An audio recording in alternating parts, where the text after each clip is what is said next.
then. Welcome, everybody. This is TSG Talking Trains, and I'm here with my co-host, Michelle. Wait a minute. Michelle, you look different. Yeah. Oh, I forgot. I was going to get a wig and everything, and it just ran out of time. But Yeah.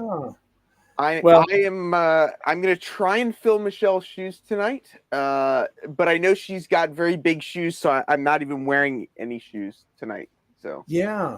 So, in case people are wondering, yes, this is my guest co-host, Heath. You may know Heath from Humanity Junction YouTube channel. That's the little logo right there on his left side of his shirt, right? And if you don't know Heath from Humanity Junction, you should. And Heath, you can feel free anytime during this to put your Humanity Junction YouTube channel in the chat as we go through this. And I thought I put it in the description, but now that I'm thinking about it, I'm not sure I did. If I didn't, I will. So if everybody's watching this on a replay, I'll make sure to get that updated. And I do want to thank everybody for tuning in live, and especially thank everybody also for tuning in on the replay, because I think we get more views on the replays than we do on our live shows. At least I do. I don't know. Your show is so popular, though, Heath. You might get more on your live shows than you do on the replays. It's about half and half. But is it? Yeah. I noticed you mentioned my shirt, but you haven't talked about your shirt yet. Oh, well, I should mention about my shirt, because everybody else most of the people who watch probably know Sparky. That's over here. Sparky 107, the other YouTuber that was, well, I probably shouldn't say this, but he was the first person I asked to be a co-host. And I actually knew that, by the way, but what I was going to do, though, Heath, and I don't remember if I told you this, but I was going to have you both on and then make a joke about maybe with the two of you, you might be able to fill Michelle's shoes, but it didn't work out that way. But anyway, Dave Sparky is probably on his way right now to Strasburg, Pennsylvania, to go to the YouTube meet and greet. If he's not on right now, did he say that in the comments? Maybe he's packing. Is that someone said he's packing? Oh, there he is. He is in the chat. Anyway, so we have a couple of really cool guests, I think, today. And they're going to talk about, a number of things. We're going to go to our first guest here in a minute. But I wanted to give you a chance, Heath, in case you wanted to say something about your channel or the show or anything else. One thing I do want to say before I hand that microphone over to you is thanks for taking the time to fill in, because I really appreciate that. Yeah, I appreciate being here, and I appreciate that Michelle is suffering on her vacation in Hawaii, and I hope it's not too nice there for her. But it's great to be here. My channel is all about modeling in a small space and what is sort of possible in a small space. So you got some trains and stuff running behind me, and I'm working on a small N-scale shelf layout. So if that kind of stuff interests you, come on by and we'll have some fun.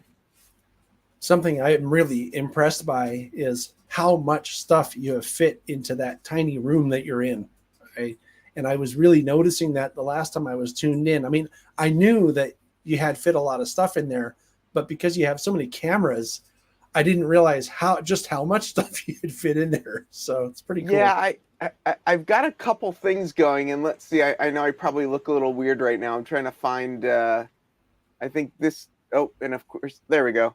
This camera, I think, gives a little better view. You can kind of see more of the stuff that's going on. But I've got Z scale, N scale, HO scale, O scale, and G scale all in this little room. It's really amazing. I mean, I've known people that collect all different scales, but maybe not that many. Where's your S scale? Do you have any S scale in there? I do actually have an S scale set. I mostly collect circus stuff. So that's how I ended up in multiple scales, is because there's just a lot of really great circus trains in a lot of different scales. There is an American Flyer S scale. It's not a reproduction set, but it's a modern like American Flyer. It's not the original set. Right. But up in the corner, hiding in its box, is an S-scale American Flyer set. I just don't have any track to run it on, so for now it's still in the box. But I do have S-scale. The one thing I don't really have is any narrow gauge stuff. So. Oh, yeah, but that's Yeah. not really a scale. So we'll give you a pass on that. Yeah, it's true. Anyway, but we're not going to sit here and talk about scale or talk about your amazing setup there the whole time, because I was asked some nice people to come on, and one of them was nice enough to come on. I feel like it was on kind of short notice. My friend Rod Clifton from Australia mentioned something to me a while back about operations at his club, or some club that he's involved with. I don't know if he's a member or not, and he said something about STS, and the way he said it was just like, I should know what that is. And I had never heard of it before. So I was like, you mean JMRI, right? No, STS, the shipper driven traffic simulator. And I was just like, what are you talking about? And he said it again. I'm like, I'm sorry, I don't know what you're talking about. So he put me in touch with our first guest here today, and I'm going to bring him on. This is Tom Edwards. Welcome, Tom. Greetings. Yeah, and Tom, you're the one who came up with STS. So I thought, there are a lot of people that enjoy operations on model railroads, and one of the sort of riddles or puzzles is figuring out that stuff. So I thought, why not have you come and explain what STS is? Maybe tell people about yourself and how you got into it first, and we can bring up your presentation because I think it's an interesting topic. Okay, well, a little background. I know just enough one-to-one scale railroading to be dangerous. Back when I got out of high school, my grandfather knew the local agent. They were hiring, and they needed somebody that needed strong back, weak mind. Well, that fit in for a bunch of high school kids. So got on the track gang that year or that summer. Parents didn't like the fact I was coming home covered in creosote every day. So the next summer, I did get on as a brakeman. Then I had to change schools up to, that was a local university. I had to change schools up to the Twin Cities, to Minneapolis, U of M. Up there, I was hired as a telegrapher, even though we didn't have telegraphs anymore, by the Sioux Line. And then eventually also filled in, just as a relief job, also filled in as a traveling agent. And so that was all part-time. But that gave me kind of enough of a background in how the full-size railroads work.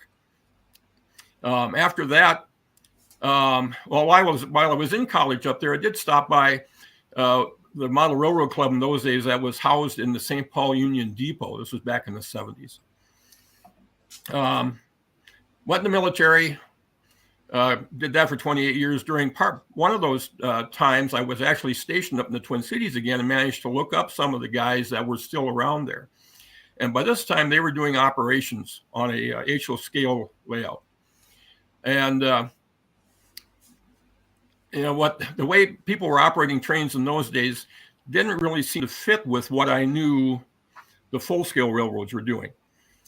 So I started thinking about how we could introduce some of the challenges, some of the variety that you see in the for-profit railroad world into the model railroad world. I mean, we were using the car card waybill stuff. That was what they were using, and this would have been in the 80s. And so about that time, I started working on this software product. My actual background is in software development. And after I retired from the military, I taught software development at a technical college for a while. So that gave me a lot of chance to check out some of the new technology, easy to use stuff. I've never used JMRI. I never even installed it on my machine. I've not ever used Ship It or Switch List or all those other commercial ones. And I've just been working on this project. And what I tried to do was related to what kind of is called the carload life cycle.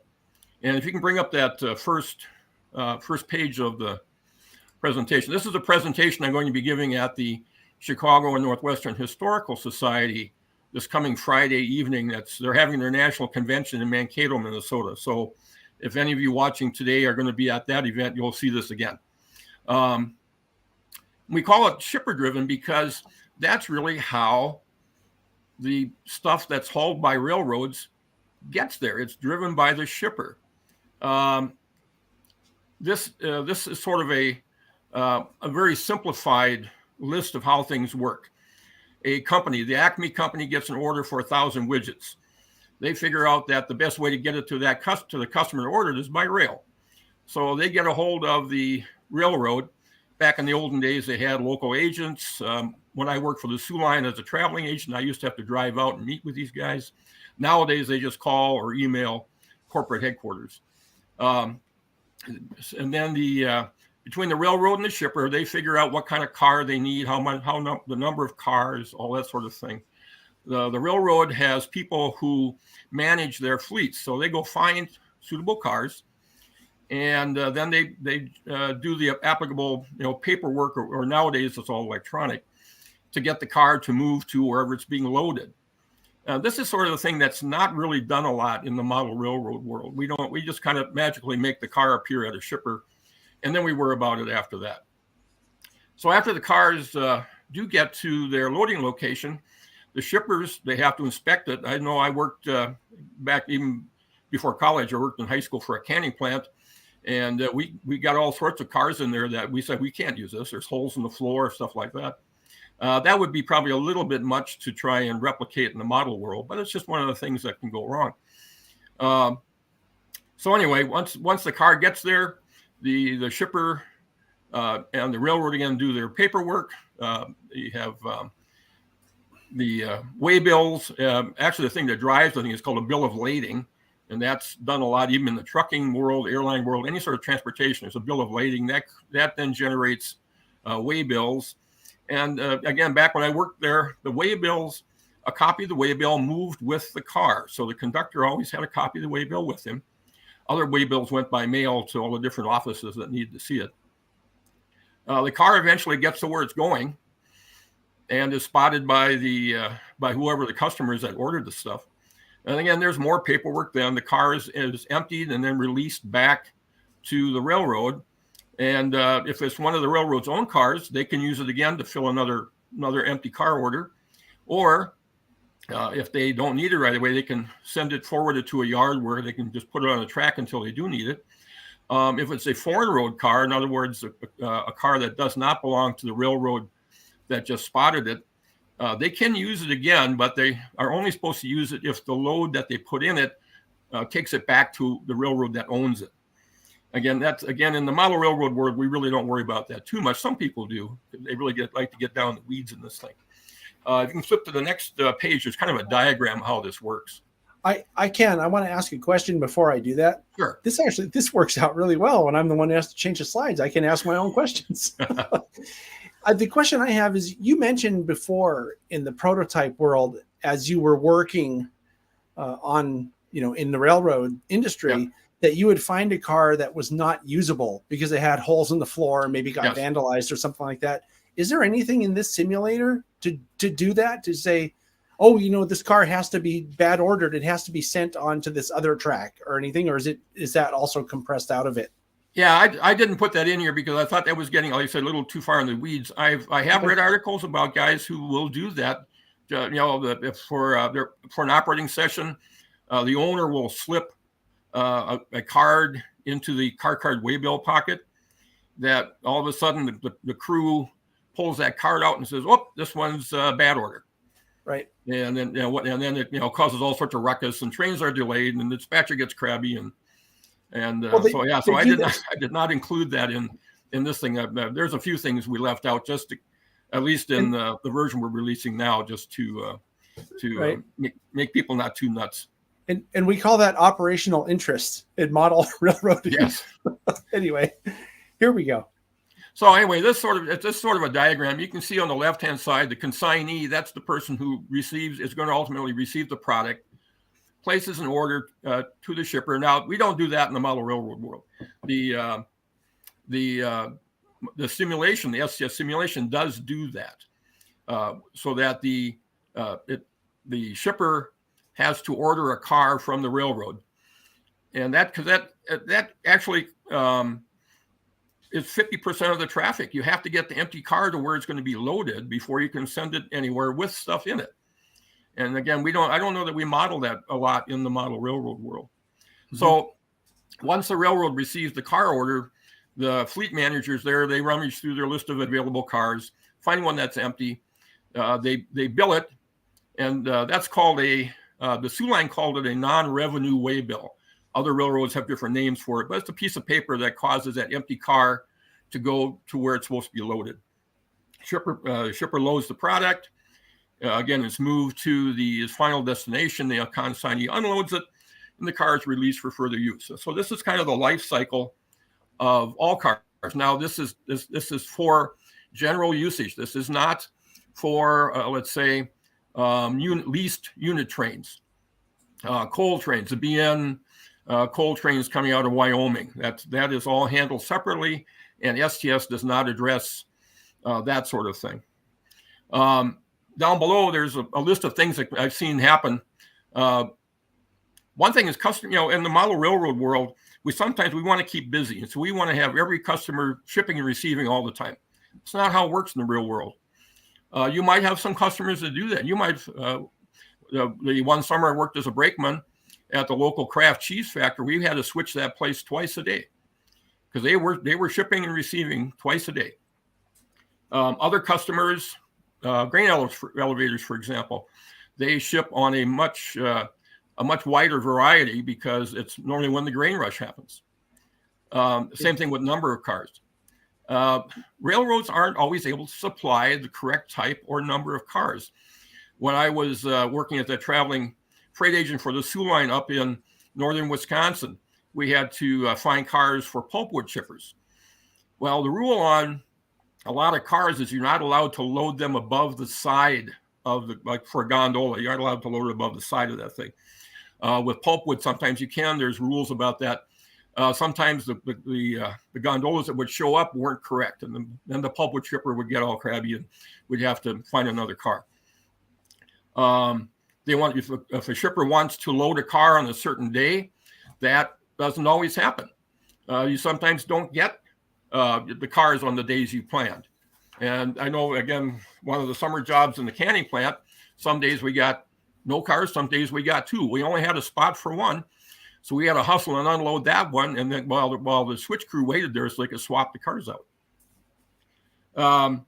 You did say the flip, shippers can decline cars because, at that, again, we did not build that into the simulation, but it's something that can happen. I know from what I've read about some of the computerized freight car forwarding systems, is they rely on knowing how long tracks are. They rely on knowing how many spots there are at a customer. Like I said, I've not ever used them, so I can't swear to that, but that's just some of the articles I read. One of the things in the real world is that doesn't happen. Quite often, we will put cars on the track until we run out of space, and we have to put them someplace else.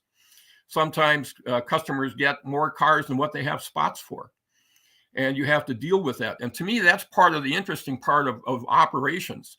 If the computer knows everything, then all you're doing is doing what it tells you to do. And to me, that that we need to have a little bit of variety in some of this thing. So something else, Tom, I think that's cool about this is it's providing more of a story, right? Because one of the things when you're operating in an op session is if you're doing stuff that's not plausible, there's no buy-in. So it's kind of like you're just going through motions. Yeah. And this gives you more of a backstory of, okay, well, why are we moving this car to there? You have a piece of paper, I'm assuming, that tells you exactly what it's for. And I think that's cool.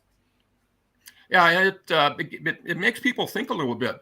At the club nearby where we kind of, I do have a small model railroad at home.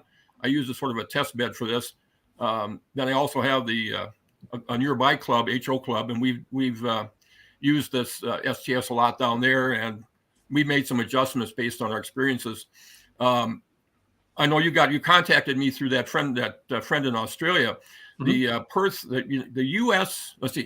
United States Model Railroad Club of Western Australia. It's kind of a long name.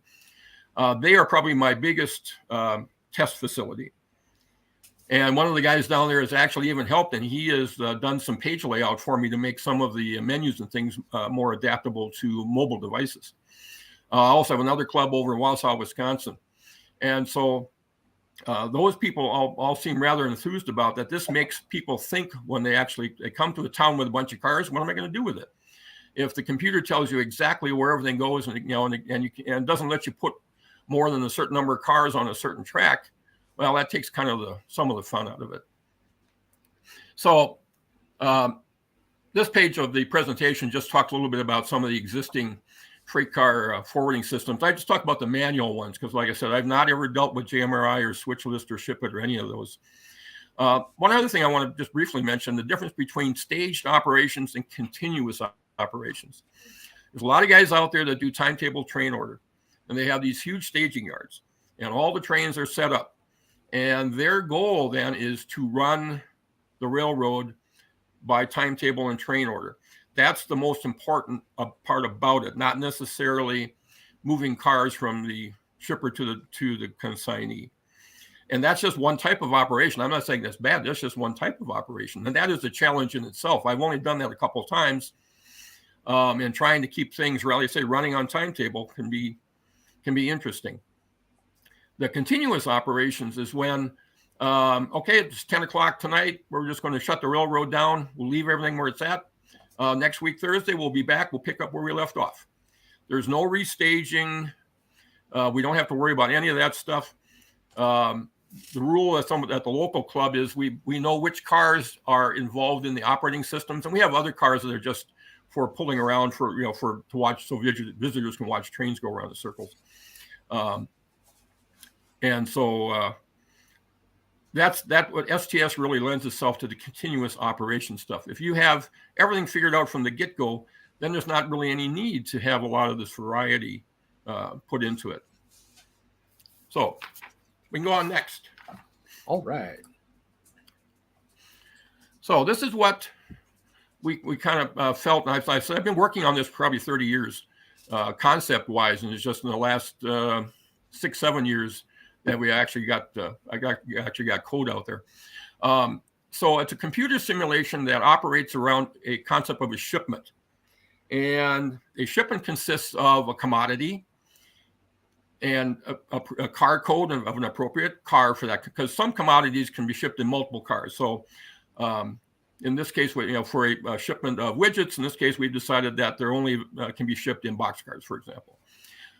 Where the computer comes in is when you set up a shipment in the computer database, you tell it a minimum and maximum number of operating sessions between car orders. So you want it to ship every day, minimum maximum are 1. If you want to ship it once a week, minimum maximum are 7. If you want to have it somewhere in between there, you could have like 2 to 5. And the computer will use a random number to figure, every operating session, it'll come up with a random number and say, oh, it's time to ship this, or no, we're going to wait a little bit. If it decides to ship cars, or I should say order cars, then if it's a multiple car shipment, you can put a minimum and maximum there as well. If you always ship 3, just put 3 and 3. If it's sometimes 2, sometimes 5, give it a minimum and max. And then you have loading and unloading locations. Now, let me just back up just a little bit. In the database, before you get to this point, you have to tell the computer all the different commodities you could ship. So you have somewhere you wrote down on a piece of paper all your customers, both online and offline, because the offline ones are just as important. I should say off stage. All the car codes that you go through your stash of model railroad cars and write down all the car codes. And then you give a name to all the locations where a car can be spotted. Now, that doesn't mean a yard. That means that all the customer locations have to be named. You can I have a friend who's a UP engineer. All their tracks are numbered, even where customers are located. If you want to do that, fine. If you want to just call it Acme Shipping, you can do that too. But you have to come up with names for these locations. So once you have that figured out, then you can start creating your shipments. So every time you have an operating session, you click a button that says order cars, and the computer will go through all the shipments in the database.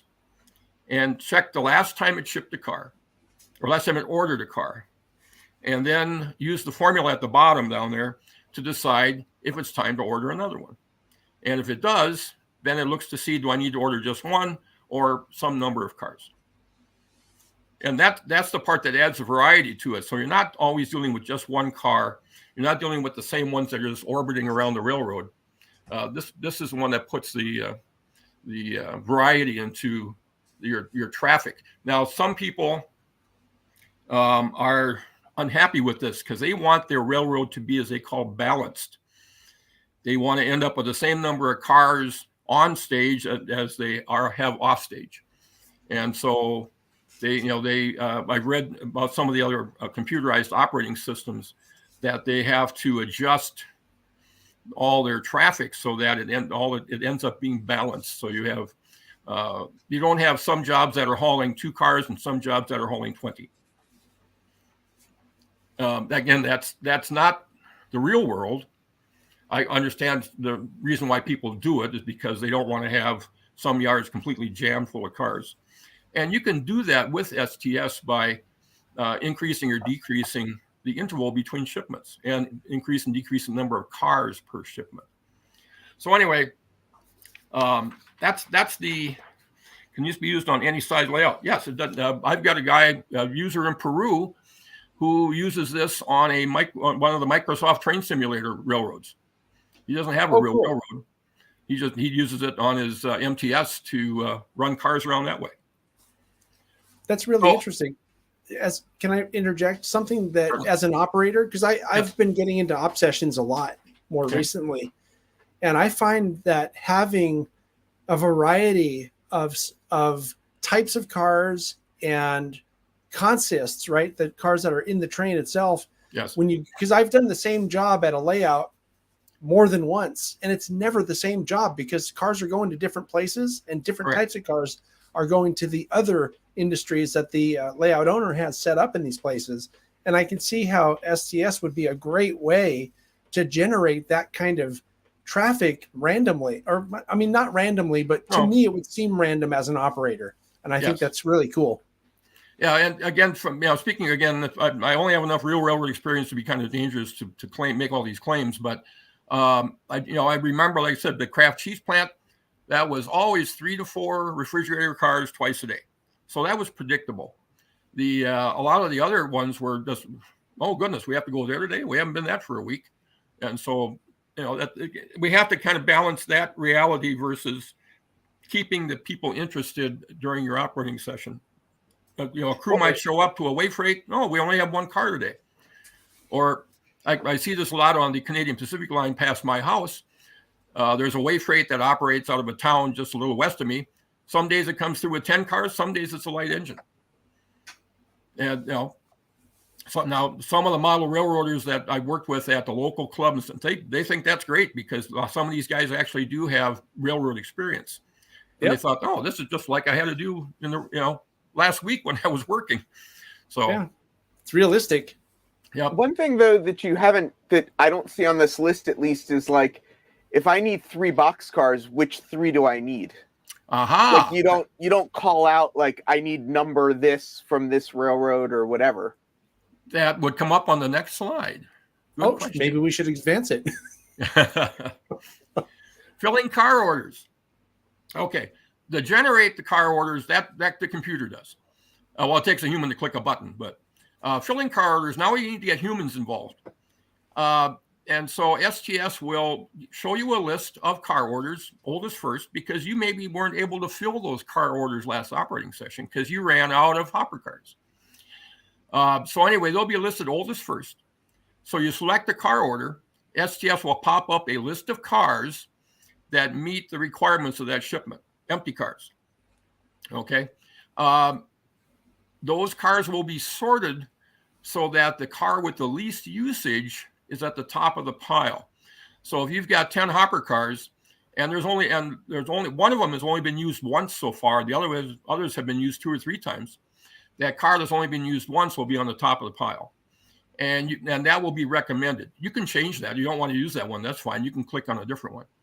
But that way, all the cars, so you don't end up with 2 cars constantly running around the railroad and the other 3 just sitting on a spur someplace. So that's how you pick out the cars that are needed to fill each car order. Okay, once you do that, we have to worry about any empty cars that are left over. You might have cars sitting at customer sites that were just recently emptied the last operating session. Those need to be pulled out of there. And this is what I talked about earlier. Those, if they belong to the local railroad, they can be reused to fill another order, in which case they would have been picked up during the filling car order session. If we have cars that aren't needed to fill any car orders right now, we need to move them someplace. We can't leave them sitting at the customer location. Once again, this goes back to what in my Siouxland days was called a non-revenue waybill, where the agent would bill that car from that customer site to wherever yard that division or that district used to store their cars until they were needed in the future. When we enter the car information into the database, we give each car a home location. And so normally that's where the car would be sent to if it's not needed. Home location being a storage yard someplace, maybe a staging yard off stage. But again, they can be sent anywhere else. If you know that just by your gut feeling that next week the elevator is going to need 20 covered hoppers, and you have some empty covered hoppers, you could forward them to the yard nearest that elevator if you wish, so that they'd be right close to it when it came time to ordering cars. So once you have cars assigned to these car orders, now if that's all the farther you want to go and you like paper, you can now print waybills. And STS can print out waybills. The commercial railroads use basically 8.5 by 11 sheet of paper folded vertically. And so we have waybills. It can print waybills in that format. It actually does 2 of them. It does the non-revenue waybill first on the top half of the page, and then the revenue waybill on the bottom. And so you just fold that in half. Now you have waybills. And if you like handwriting switch lists, you just take those waybills and write out your switch lists, and away you go. And that's the end of STS for people who like doing things manually. And when the car gets to its when the switch list and the car and the waybill gets to where that car is supposed to go, at the end of the operating session, you tell STS that the car has arrived, and the computer now marks that car as empty and available for another carload. That was one of the questions I was going to ask you, Tom, and I guess you just sort of answered it. STS does keep track of where stuff is supposed to be, which is very helpful. Yeah, it keeps track by location. Now, the STS does not know the actual physical layout of the railroad. It only knows where that things have names. Right. And so it'll know that the car is located at Sibley, Iowa, track 2. It doesn't know where Sibley, Iowa is in relation to all the other stations on the line. That's up for the human to figure out. Sure. Yeah, but if you were to go into STS, like say you can't find something. Yep. I want to take a picture of this outside, whatever reason you are. Sure. You can go to STS and say, okay, well, where was it last time it was moved? Yes. And then STS will tell you, oh, that's over at the grain elevator. I got it. Yeah. Well, we got some nifty ways to find cars. We'll get to in a little bit later. So let's flip on to the next one. All right. Okay. Now, if you do want to use computer-generated switch lists, that's easy to say, you have to tell STS about your trains, jobs. We call them jobs because not all jobs are trains. A train is a engine with or without cars displaying marker lights by the rule book. If you have a switch engine in a yard, that's not a train. That's a job.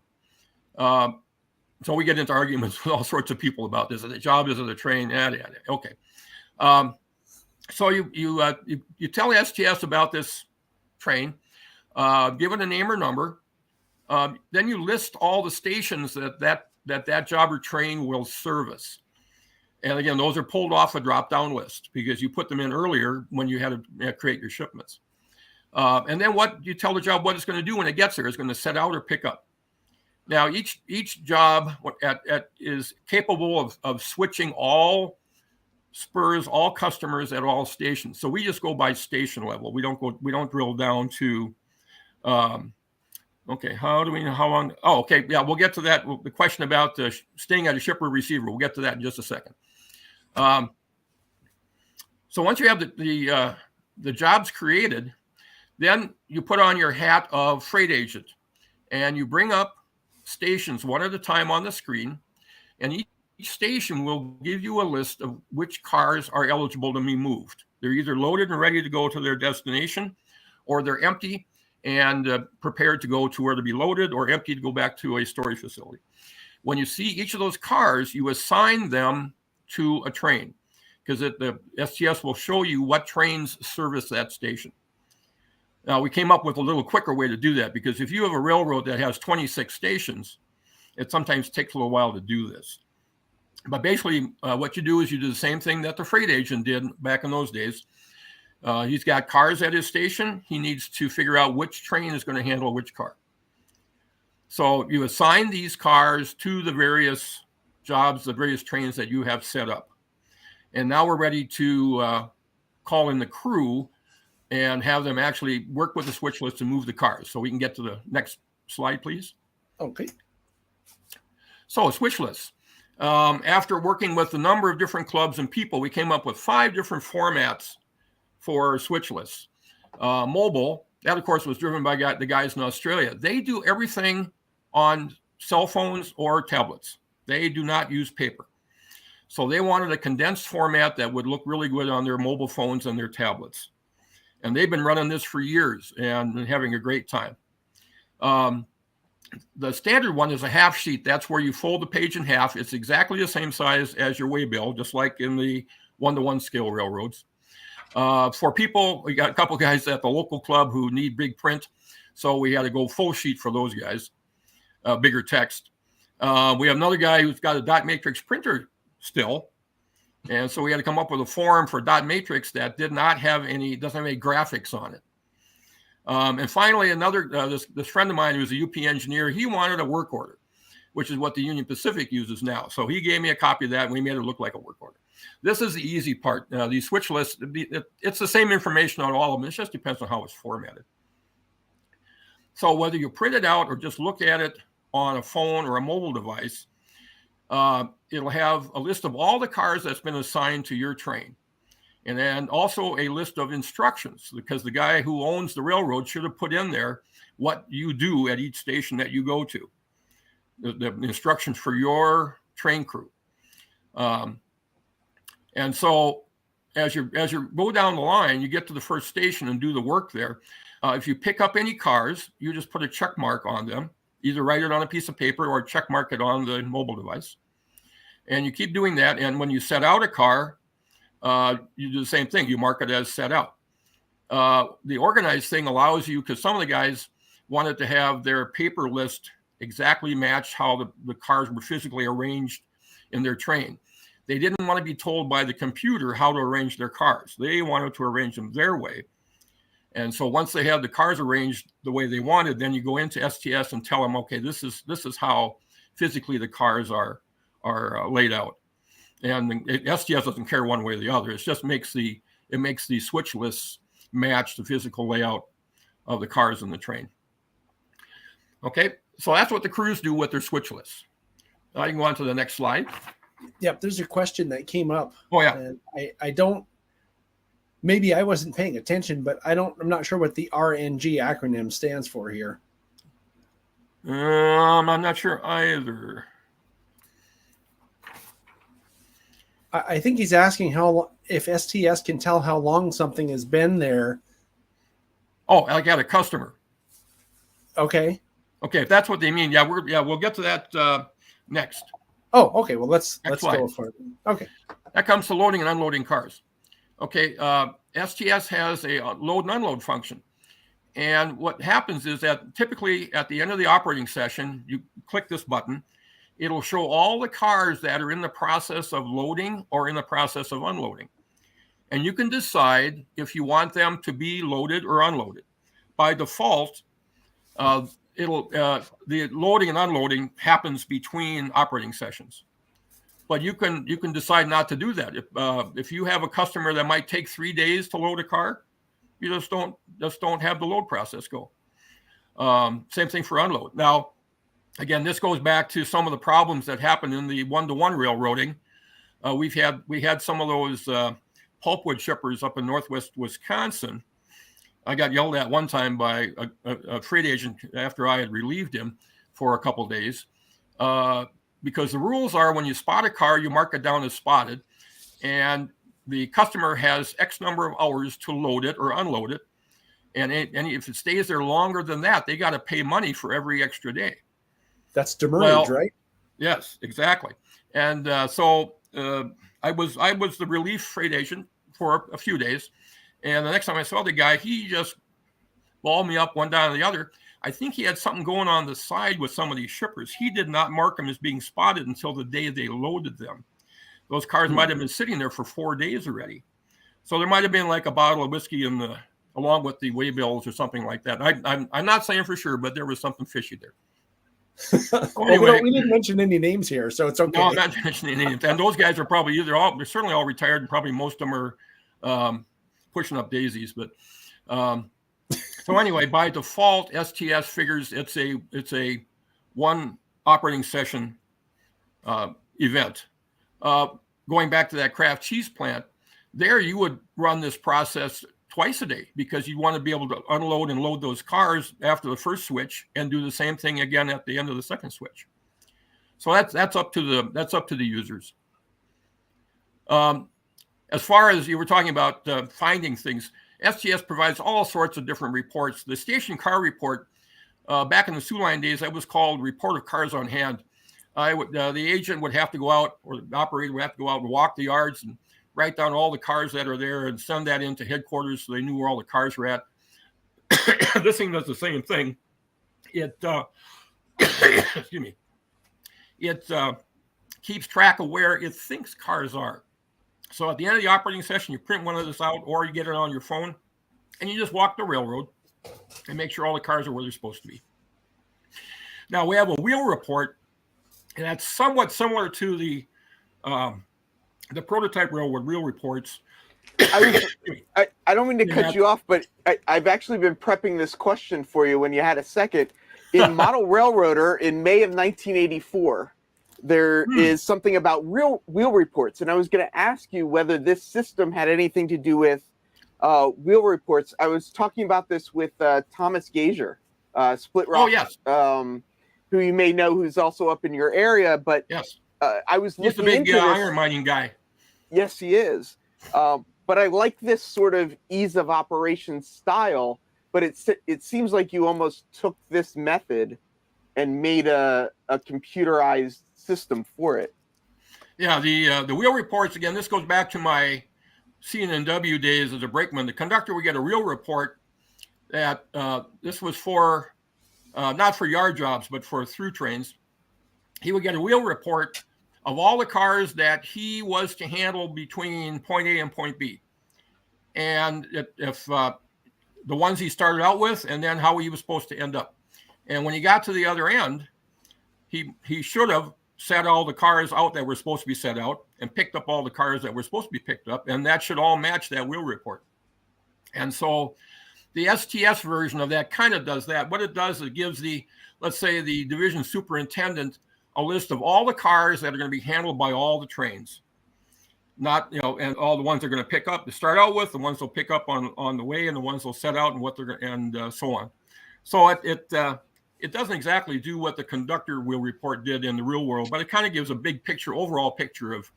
And there's a couple of guys actually use that in place of switch lists. It's a 8.5 by 11 sheet of paper report, as many pages as you need, but they just like that better than the switch list ones. Very cool. Then we have different, the fleet report. If you've got a lot of cars, it tells you where all your hopper cars are at. The shipment report, this is an estimate of about how many car orders will be generated during the next 10 operating sessions.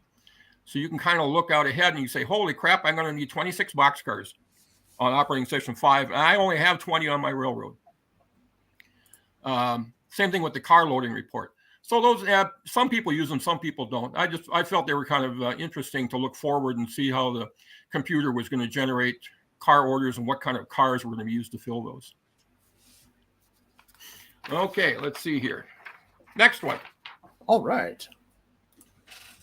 So, lastly, I built in the ability of the thing to work with QR codes, barcodes, and RFID readers.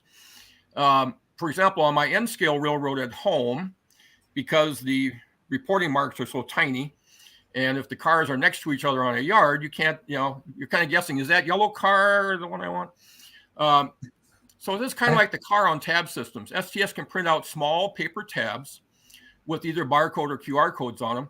And I found some different glue sticks that turn those things into Post-it notes. And you just stick it on top. And so and we use this at the local club on the HO one as well, because in order to find a car, if we think we know, you just take your phone, you go over to that and you scan the QR code, and it brings up the reporting marks. So if you have a bunch of cars in the yard right next to each other, you don't have to pull the whole string out or get the 050 switcher in there trying to figure out which is which. You just beep the car. And they come off really easy if you're going to take photographs, because some people don't like tab on car or tack on car because they don't think it looks right. So you just take them off, take your pictures, and stick them back on again. And they're, because you can print them out, it's not a problem. And as far as the RFID readers, there's been a lot of there. Well, not recently, but over time, there's been some talk about you put an RFID reader underneath the track, and then as you run a string of cars over, it pulls up the reporting marks of those cars. Well, because that's what the prototype railroads do. They have the scanners. What I did was just to test this out, I put some little RFID tags inside some of my HO cars, and then I picked up a cheap RFID reader off Scamazon and hooked it into my phone, and I can just wave that over the top of the car, and it does the same thing. It pulls up the reporting marks. So that was, some people use them, most people don't, but some people do. The fleet management business, those guys in Australia have loads of cars. What makes, which is fine, but what makes trouble for them is that a lot of guys take their cars home at the end of the operating session. So we had to build into the software, and they're the only ones using this, the ability to mark a car, whether it's on the railroad or off the railroad. And if it's taken off the railroad, STS has to remember where it was when it was removed. So when you put it back on, it'll tell the guy, okay, put this car back on such and such quarry track. Pick up where, because otherwise you'd end up with the database totally screwed up, and you'd have to go through and change the location of all the cars. And the bottom part was the same thing. They have one of the fellows there has a hard time reading even HO reporting marks, so they wanted to be able to take photographs. We built the ability to take a photograph of either side of the car, and you attach that to the database, to that car in the database. And then you can decide if you want to be able to view the photographs when this guy does his switch lists on his mobile device, it shows him the picture of the car. So he can find it that way rather than trying to read the tiny little reporting marks. Someone else has an interesting question, I think. Okay. It's a lot of initial setup time, which is what he's getting at here. And I don't know how easy this is to answer this specifically. Well, we had at the local the Perth Club has, I think, 250 cars. The local club, we had about 80 or 90. STS does not care about locomotives. There's no locomotive tracking in this at all. What we have is the ability to import spreadsheets.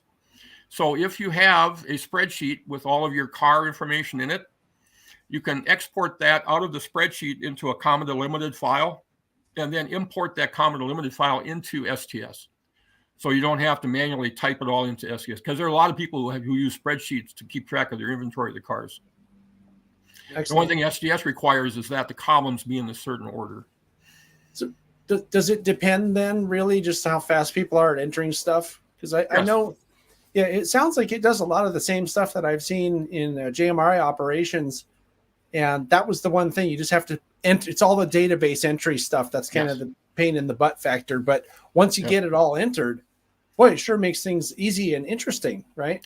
Right. Once you have it entered, then it's in there. And I do have another person who's using that club fleet management business as his inventory. It was never really designed to do that, but it has a comment line, so you can put on there that this is an Athearn blue box car from 1993, so on and so forth, and whatever sort of little comments you want on there.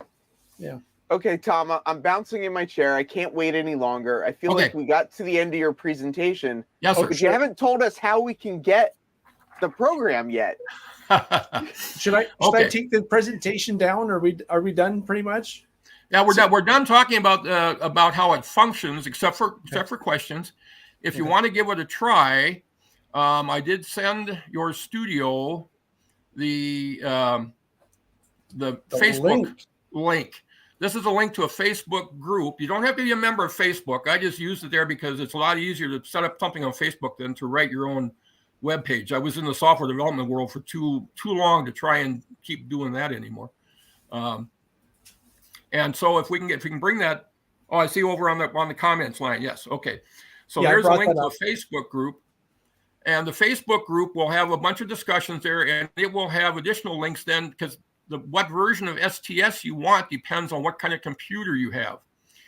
We have 64-bit version for Windows, 32-bit version for a little older Windows, and then we have the actual source code itself for Linux, Unix, and Apple people. And so before downloading, if they would go out to that Facebook group and contact me, we should probably chat a little bit about the hardware they have. In the Windows world, what it does, the STS actually is what in the world is called AMP. It's an Apache web server, MySQL database, and PHP programming language.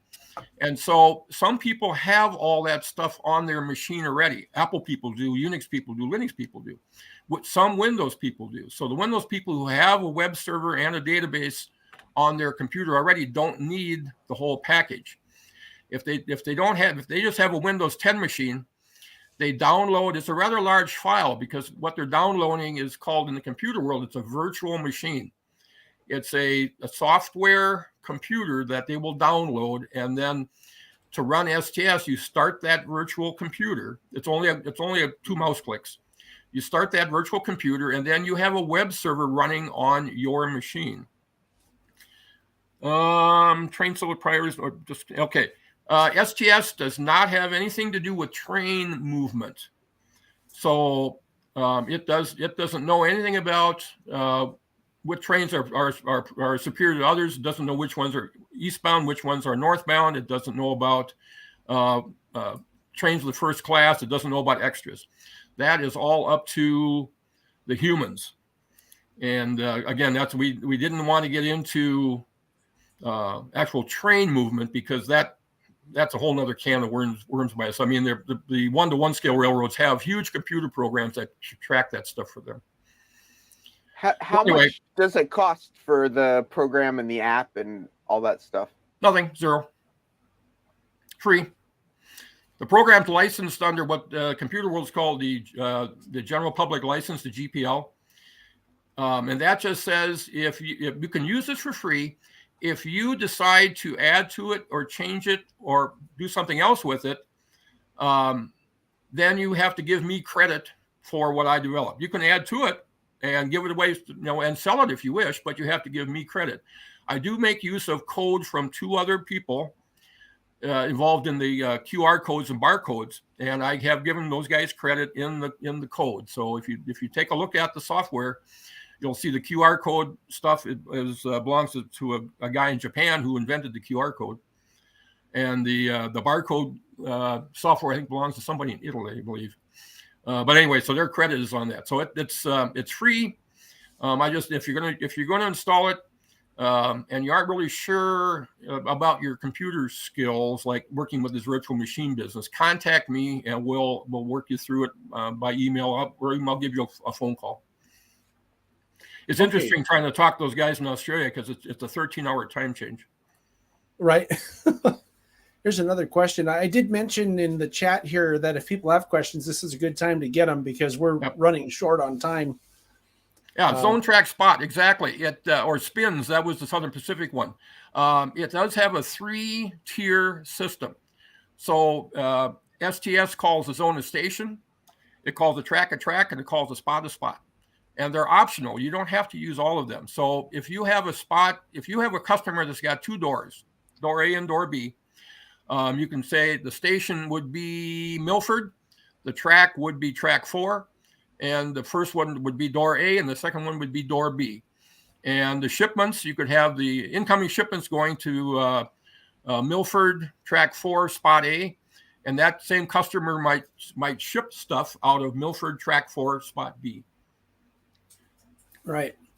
No, I think this is really cool. And there's some other questions that there's one person asking if it handles signals and stuff. It really doesn't have anything to do with that. No, it has no contact at all with the physical layout of the railroad. This is strictly, think of it as a computerized way enhancement to the car card waybill system. Right. It's just keeping track of what's on the tracks, Yep. rolling stock wise, where it is, where it's going, what it simulates having it, and how long it should be at each place. I think it's really cool. And I can totally see the application of this thing for people of any size of layout if they do operations. I think it's really cool. I see a question there about car in the yard going out. They need printed assigned info for what train will move the cars. That if it's in a yard, the yard master will assign those cars to and whatever outgoing trains he has based on the instructions that he was given. So if all westbound cars go on train number 11, he goes through the list of cars in his yard, and STS will show him which ones are ready to move. He'll go through his list of cars in that yard and assign them to train number 11. And then that will show up on any wheel reports and also show up on any switch lists. And It can either be printed or looked at on a mobile device.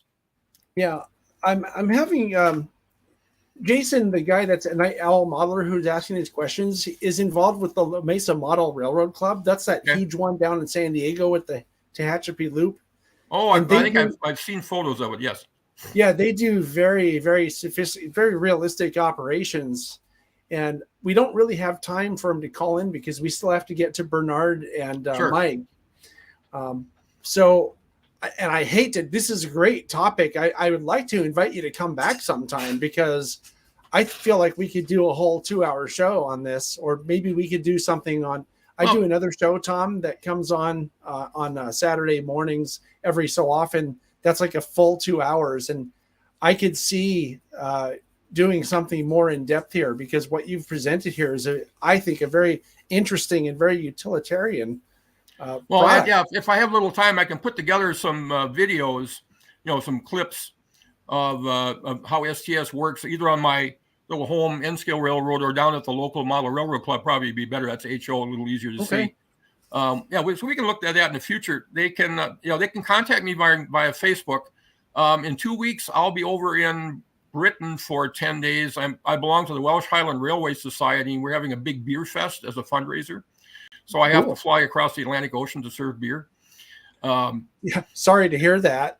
I know it'll be a tough job. But I'll be back after that. So I'll be online while I'm over there. I just won't have access to my machines and stuff. But if people want to get a hold of me, probably the best way is by Facebook Instant Messenger or Facebook Messenger. And then after that, we can switch to regular email or voice. Phone calls sometimes work better. That's what I found with the guys in Australia, because trying to email back and forth, it's just, sometimes it's hard, especially when those guys don't use the same English as we do. Right. Well, it's always hard to end these segments because I still have more questions, and it would be, great, like I said, to talk for another hour about this. But we do have to move on. So I really want to thank you, Tom. I learned a lot. Well, thanks for having me on here. I mean, this is a good rehearsal because now I get to do the same thing this Friday night at the CNW Hysterical Society National Convention. Right. So let's plan to maybe talk offline sometime. I have stuff booked in advance for quite a while, but maybe we can have you back, like I said, on the Saturday morning thing, and we'll get together on that. So thank you very, very much. Certainly, not a problem. It's been fun, and I'm going to hang around now and watch about generating fruit traffic. Oh yeah, you're gonna love this. It is right up your alley. So, but we're gonna go to let me put you back into our green room here. Okay. Thanks again, Tom. And we're gonna talk to another person. It's kind of a happy coincidence here because I wasn't sure who to get on the show, and I asked Tom and I asked my other friend Mike Jordan that I met here a few months ago during the PCR, or actually it was the actually it wasn't the PCR, it was the SIG meet. The operations interest group and layout design interest group did a meet here that we actually produced live and had an in-person one, so it was a hybrid. And we'll get to Mike here in a minute though, but first we need to hear from our other friend Bernard from Mini Prints, because he has something very exciting. I'm going to bring him on here, and if you recognize, hi Bernard. Hello, how are you? Doing well. People watching may recognize you because you are a superstar of TSG Live Model Railroading here. When was that? I think last year, wasn't it? Where we talked about July. Yeah, we talked about super detailing your scenes on your model railroads, and you know a little bit about that. Yes. So, yeah, my head is spinning because I'm sitting right now in my basement-sized unfinished HO scale layout, which is pretty much a 30-foot by 10-foot room. And I've been scratching my head as I look around at all my unfinished track and industries, because this was built for operations and I know nothing about operations. So I'm sort of thinking, okay, so I've got to figure out which is door A and which is door B. And then I'm going to definitely check out that software because it looks interesting. And that's been my fear, honestly, besides the fact that it's unfinished. And I started this little 3D printing business and somehow managed to completely avoid working on my railroad for the last 2 years.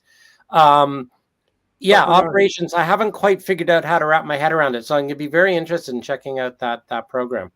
I have a question though, because you kind of lamented this idea that you're doing something else other than operations. Are you having fun? Absolutely, and that's the thing. It's the creative. I mean, for me, it's all about creativity, and it's all about creating things. And the reason I started this layout was to fulfill a very specific need. I mean, I jokingly refer to this layout as my anti-Alzheimer's project, because I needed something to, express my creativity and keep me sharp. And, there's so many wonderful different skills associated with model railroading. You're doing lumber bench work one day and then electrical the next day, and then figuring out how to program an Arduino or operate a 3D printer.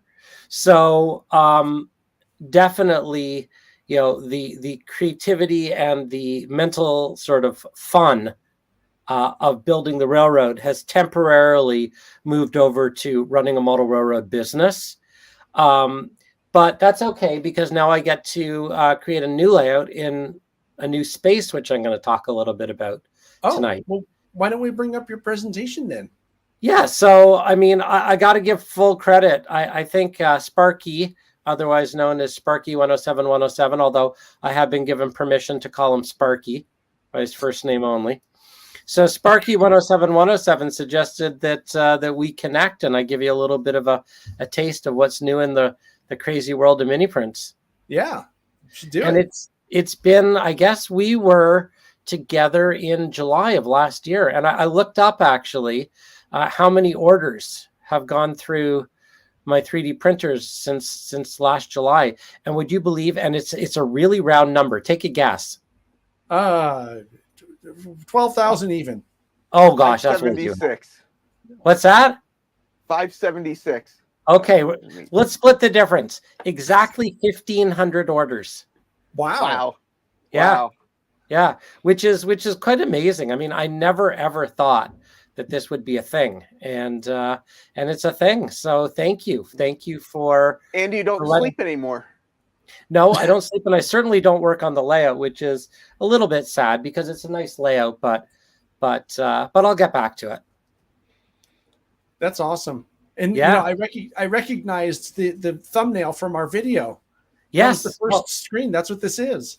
Yes, it is. Yeah, I thought I'd go back and look and say, like, when did we talk? And it was, yeah. And you know what? And the reason I sort of put this up, and I'm only going to be on for 5 minutes, so I'll just share a few little things. But a lot has happened since last July, and one of the things that I wanted to sort of share with you, and that I'm really excited about, is that I got a commercial space.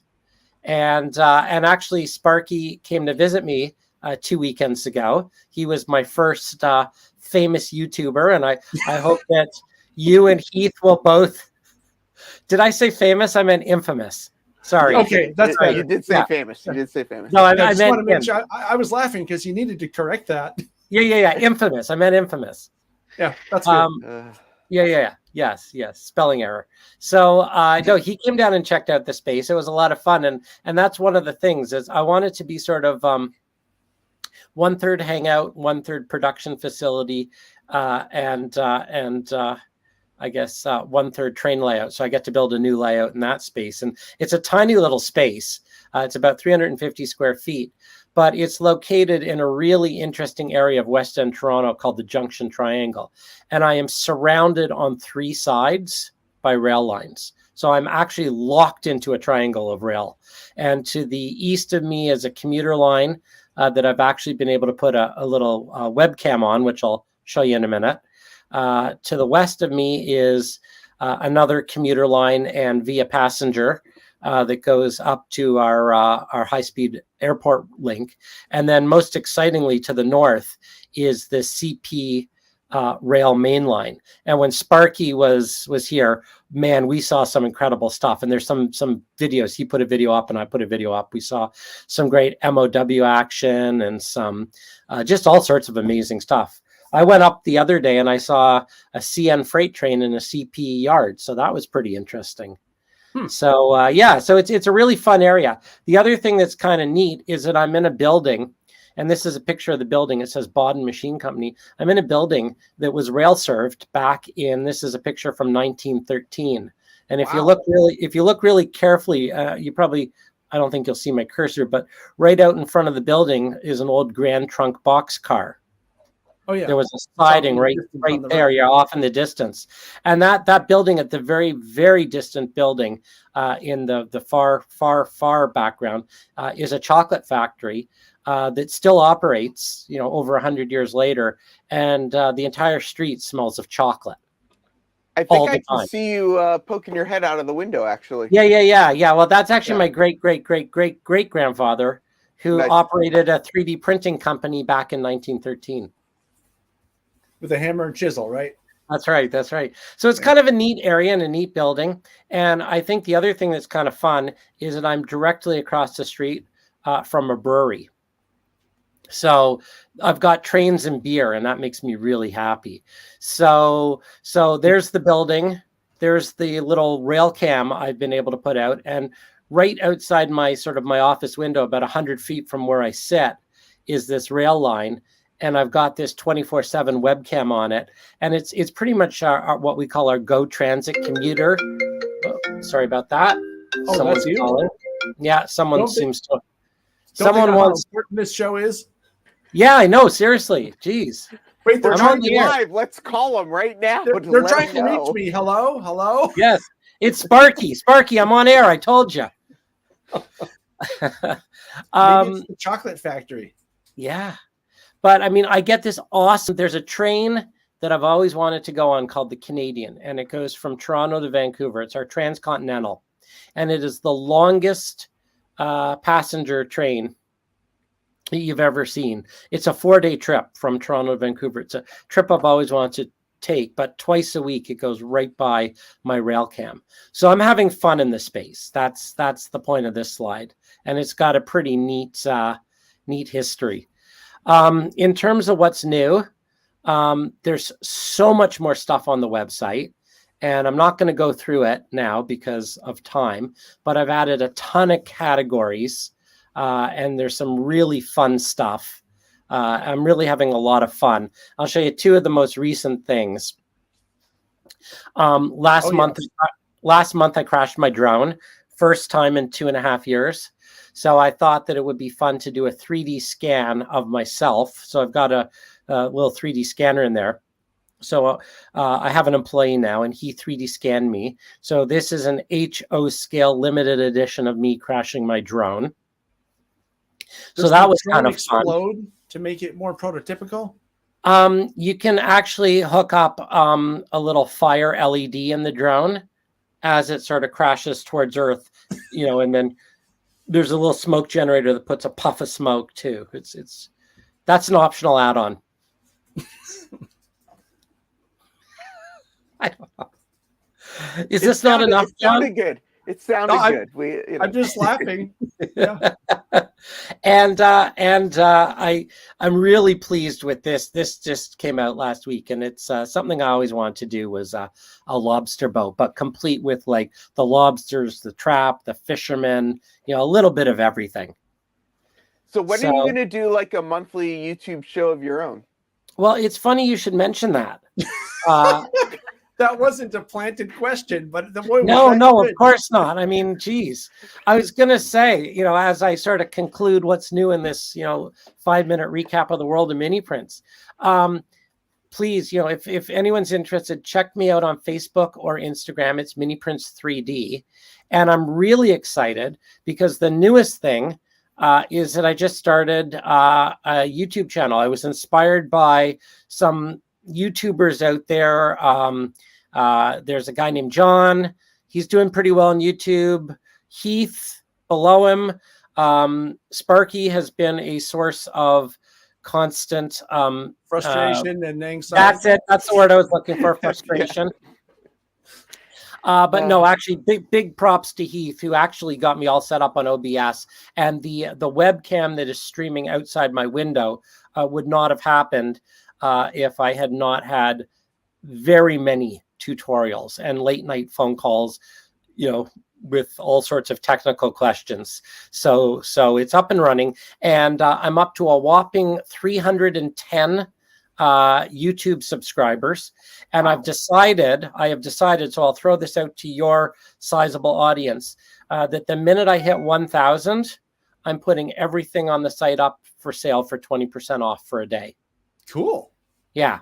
So it's a goal. I want to get to that magic 1,000 mark and then have a celebratory sale. So it's that YouTube channel that Heath was talking about, because on that YouTube Mini Prints channel, not only can you see the live webcam out my window, but once a month on the first Wednesday of every month at 7 p.m., I do a 1-hour live, where I pretty much just share, I pick a beer. So we vote on what beer I'm going to drink, because I go across the street to the brewery and then talk about what's new in the world of mini prints. And I'll give you, on my very last slide, I'll give you a little teaser of what'll be coming up.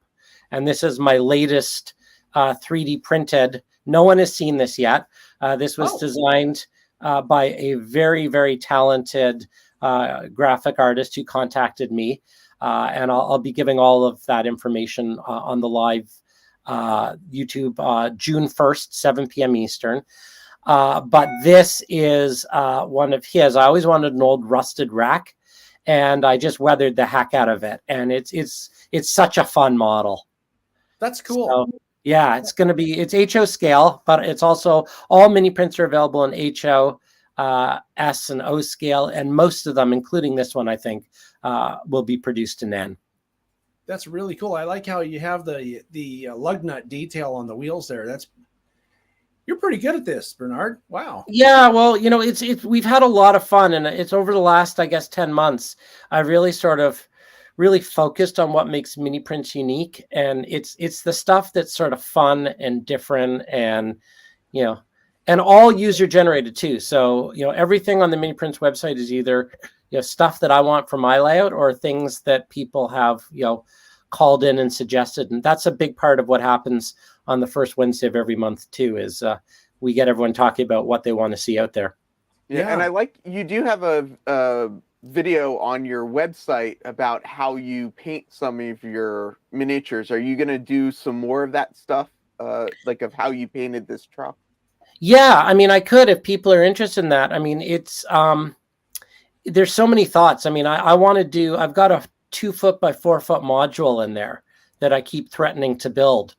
And the idea behind it is it's a Fremo module. The idea behind it is really just to be a photographic backdrop and to bring the shows. So, you know, I can have the mini prints module.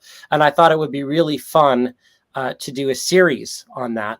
But what I realized, and my hat's off to you guys, it takes as much, if not more time to actually create the video content as it does to do the model. So if you're going to spend 3 hours on a model, it's going to end up taking 6 or maybe 8 hours, you know, to video it. So I just have to figure out how much of it I'm going to film and where I find the time. Wow. Just give up that thing called sleep. Just Who forget about it. sleeps? Yeah. Yeah. Yeah. Yeah. Cool. Yeah. Well, there's a lot. Yeah, there's a lot more to talk about. So if you want, you're welcome to call in next time. We're keeping Mike waiting a little bit too long. Sure. Yeah. But I enjoy the conversation and the friendship. I do want to mention, though, to people who are interested, that first slide was the show that we did, as we mentioned earlier, in July last year. And it's a worthy watch because you'll hear more about how Bernard came up with the idea to do mini prints. That's what the beaver logo is all about, right? Wanting a beaver for your own layout, that kind of thing. So thank you very much, Bernard, for taking the time to call in. I don't know if you wanted to give the viewers, you know, half off or something like that, but I'm joking, of course. Yeah, you know what? I was thinking about that, and I do. I absolutely do. And you know what I'm thinking? Why don't we save that for the next time? Okay, sounds like a plan. Is that okay? That sounds great to me.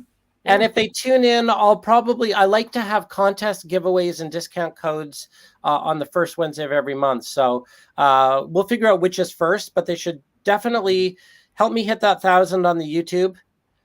Tune in on June 1st, and you and I will meet, and we're going to plan something really big for our next get together. Cool.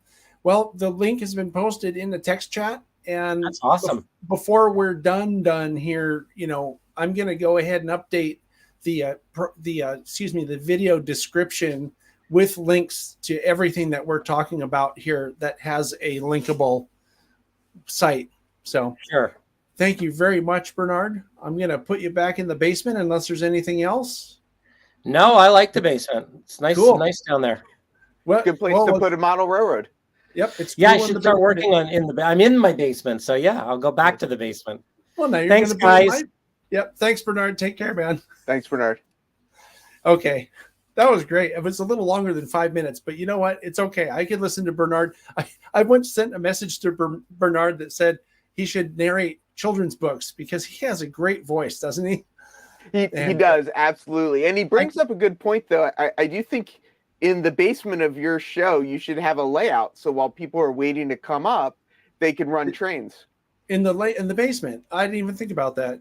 StreamYard, wow. Yeah. You have great ideas. If you figure out how to make that work, let me know. I want to bring on our next guest because, you know, it was, like I said before, a really happy circumstance here and coincidence that Tom gave such a great presentation about how to make, you know, your operations more realistic. And our guest, Mike, that's about to show up on the screen here, has done just that with his layout. And it is like the perfect sort of guest pairing. So let's bring Mike on. This is Mike Jordan, also known as Michael Jordan, not that Michael Jordan. Mike, welcome. Yeah. I got to say, wasn't that the perfect intro for what you're going to talk about? I mean, talk about a rabbit hole. Yeah. Well, you know, both guests, you know, I've often wondered about how to generate traffic on the railroad that's more prototypical. And then to listen to Bernard talk about the printing process, I think that's going to change model railroading tremendously. Yeah, you know, I think it already has to a large degree. Yeah, you know, people need a specialized car, or you know, you could scan your friends and send them and have them printed, and then they could have a place of honor on your railroad. So I think yeah, it's that's great. yeah. So I had a question for you. When we were getting ready for this, I suggested to see if you could maybe put together some pictures into a PDF or something. Were you able to get that completed on the other computer and emailed to yourself by any chance? Way I to did. put him on the spot, John. I did. Way to put I him- did. Oh, I had one ear on Tom's presentation and one eyeball on the other screen, and I put the pictures in a that's really excellent. If you would PowerPoint. like to, you can use the share button and upload them. And as soon as it's finished uploading, I can bring them up so that we can talk about your produce shipper. All right, now you're talking about people that have carbon paper. So Maybe while you're doing that, I will mention a little backstory here. should I go to the slides or yeah? So, Yeah, you go to share and then you say Yeah. share slides, and it'll ask you from your computer is the one you want, and then upload the presentation you created. I have no slides, it's telling me. While you're doing that, it'll accept either a PDF or a PowerPoint presentation on that. While you're doing that, I'll mention to the viewers. So I met Mike here probably about close to 6 months ago when I was working on the operations and layout design weekend, is what we call it here, the Bay Area operations and layout design weekend. We had this crazy idea to do a hybrid convention, which was something that happened live in person, but at the same time was also a virtual event. And it actually was broadcast right here on this channel, as a matter of fact, both days. And Mike did Can you this. still watch it? Is it still live on? Yeah. It's still up on the channel. Yeah, it's still there. So if you look for SIG Meet, SIG Meet, you should be able to find it. I don't think I linked to it in the description yet, but when I watch this again later, I will, because I just reminded myself to do that. And Mike did this great presentation. So even though Mike lives out in Minnesota, he models the California Central Coast. And a lot of people model the California Central Coast. As a matter of fact, we recently had a program with my other friend, Brian Moore, who's in the UK, and he models the Central Coast of California. And what Mike does that I found really interesting is how he does his produce, basically modeling the prototype of how produce shippers would run their operations. And even from things such as doing it by season and very specific cars used for very specific crops and the correct number of cars for the correct amount of crops, that kind of thing.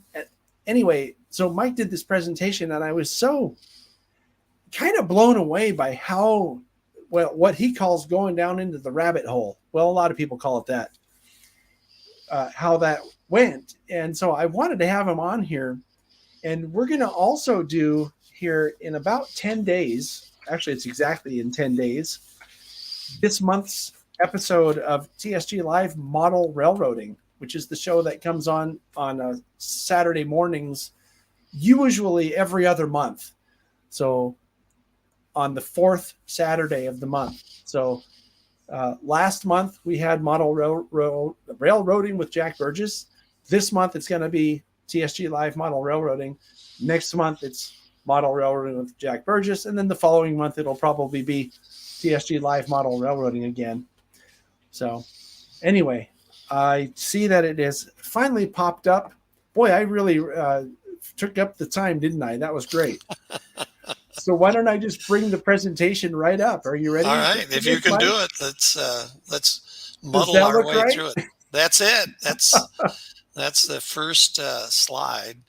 All right. So I believe that you can. Oh, it looks like we have a lot of slides. Boy. Okay. We don't have to use them. We don't have to use them all. We're just, gives us something to talk about. And Sure. Well, why don't we do the brief, because we're going to have 2 entire hours here in a couple Right. weeks or Yeah. in a week and a half. Yeah. Why don't you do the brief version of that to give people an idea of the flavor? I think I kind of set people up with the description. I hope I got it right. Like I wasn't thinking of somebody else's layout, was I? Yeah.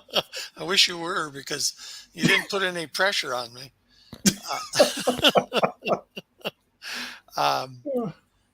Do you want me to advance them, or do you want please, to? would you? Sure.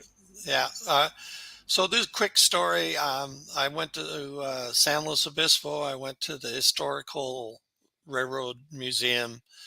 I'm asking the docent all these questions about the railroad. He says, I need to talk to Rob. He introduces me to this guy, Rob, and we chat back and forth for about 15, 20 minutes. I say, you're pretty knowledgeable about the railroad. And he says, yeah, I've got interest in it. And I said, well, what do you do? And he says, I own the railroad. And so I had a picture taken, and we did swap business cards. So there's the owner of the Santa Maria Valley Railroad and me, the owner Mike, of you look really tall in that picture. You could have been a basketball player. Yeah. I knew you were going to go there, Heath. Yeah.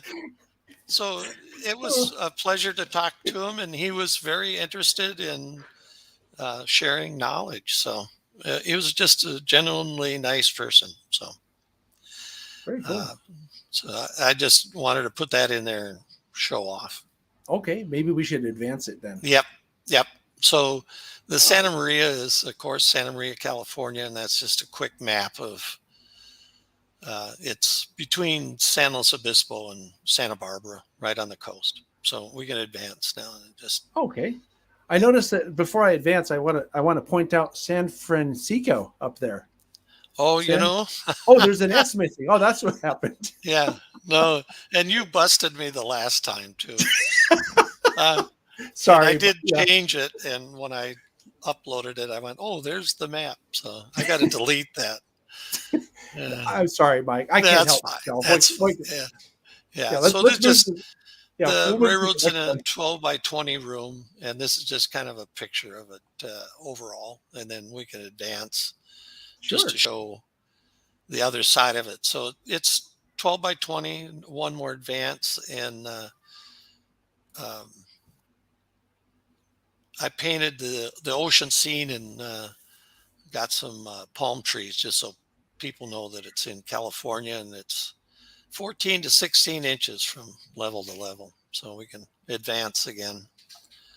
Very cool. And so this is the packing district.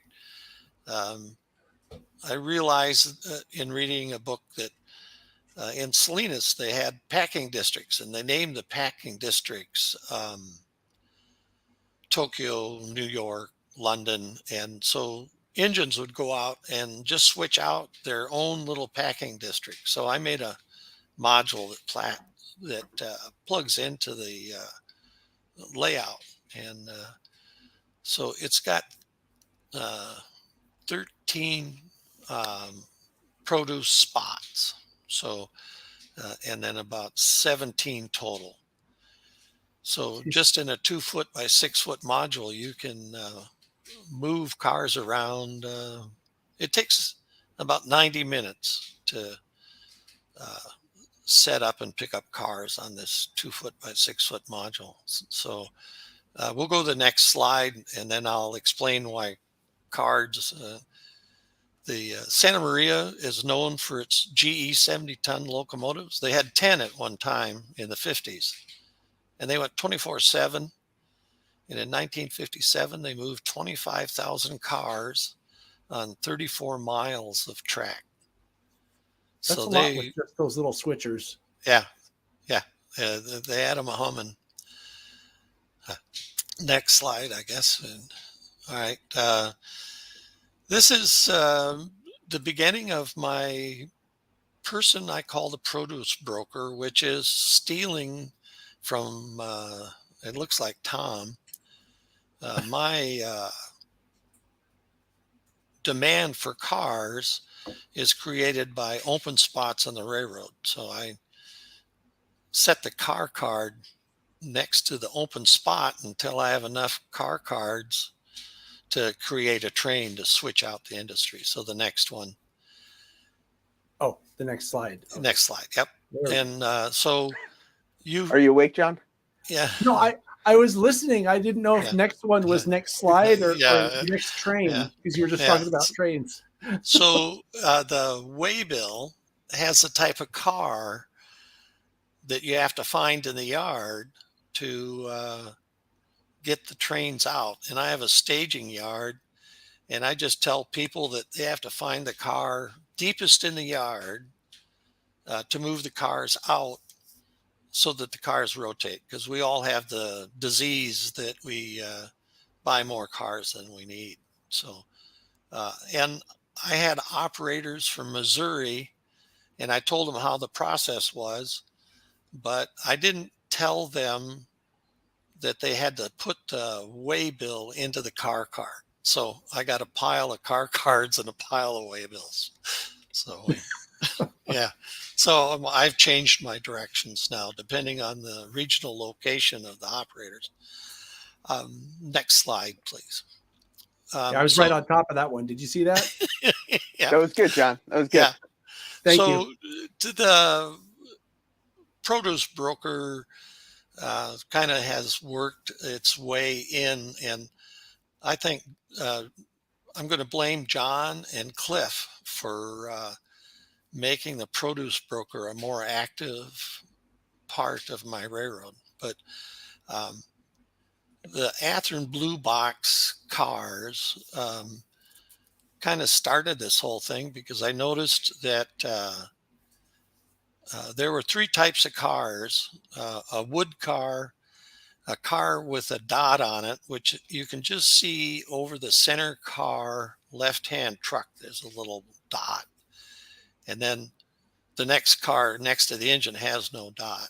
And I just thought, how can I manipulate these cars? And so I decided that a wood side car would ship produce that grew in the ground, like potatoes and onions and carrots. And then the cars with a dot were, they would ship lettuce and cabbage and tomatoes. And then the cars without a dot would ship fruits and citrus. And that way the person working the yard would have to find the right kind of car for the product. So let's go to the next slide. Oh, it's blank. No, next slide. Is it supposed to be blank? Is there a blank? Yeah, Oh, okay. I tried to find a certain picture and it wouldn't come up. For some reason, I can't transfer PDFs to. Oh. I didn't have time to learn. So now this goes back to Tom and the industry generating the demand. And so again, I don't have a computer program, so I do it with a car card, which is really what the produce broker does during and after and in between sessions. And I just lean the cards up to the space that I'm going to have an opening. So that's why you see the cards. Now, if we go to the next little slide, I created a single use car card / waybill. And so the top third indicates the type of car. Is it a wood car, a car with a dot, a car without a dot? And the difference between a dot and a no dot is the more modern cars had a collapsible bunker, so that if they were going to use it to haul anything other than produce, they could get more cubic feet in the car. And then, of course, the wood car was the largest bunker with the greatest amount of insulation and had the smallest load. Then the bottom third is a sequence of car handling. And so if we go to the next slide, this kind of gives you an idea of what the produce broker does. You'll notice that car number is not on the car card because the person who needs the car, he doesn't care about the number. What he cares about is that he's getting the right type of car delivered to his packing plant to be loaded. So in this particular case, he wanted a car with a dot on it. And this is to Bonita Packing, and they're going to ship spinach. So spinach is kind of a delicate product. So the produce broker has to think about that sequence of car movement. And in this case, the car needed to be cleaned because it wasn't cleaned to the satisfaction of the packing plant. So once it's cleaned, then it'll go to the ice dock and be loaded with ice. Then it's moved to the loading dock at Bonita, and that's number 3. And then once the product is loaded in the car,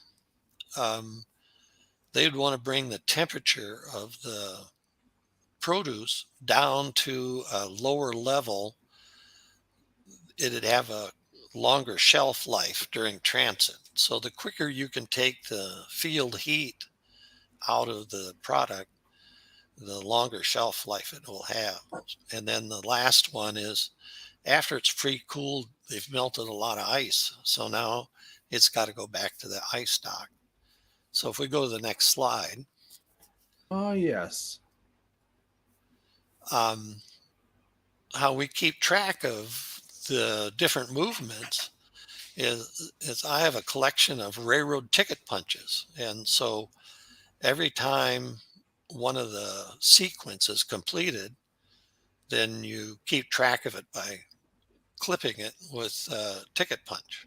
And there's something pretty satisfying about that ticket punch because I developed a new way of moving the cars and no one liked it because they really like that satisfaction of clipping the card. It's got it's not paper, it's cardstock. Now you notice too that the top of the card has now the car number in it, and the switch crew, when he comes down, he's coming down with 6 or 7 empty cars and there's no number on it, but he knows that a car with a dot has to be spotted at Bonita Packing. So when he spots that car the first time, he'll enter in the car number. And so it just gives a little bit more interaction to the engineer. He becomes a conductor as well as an engineer. And so we'll go to the next slide. Oh, this is Tony Thompson. He wrote a book on refrigerator cars, and He wrote a few books. Yeah, he wrote a few books, but the one that I read was his refrigerator car book. And so he came to my house here in Minnesota from California and operated on my railroad. And with him was Seth, Newman. And, Seth Newman, yeah, our hiking partner. Yeah, so Seth also operated on the railroad, and he mentioned, he says, this is kind of an unusual thing where, you're moving refrigerator cars versus, say, iron ore or coal. And he says, well, would you like to do a presentation to our Bay Area meet? And I said, of course, being polite, I said, sure, I'll do that.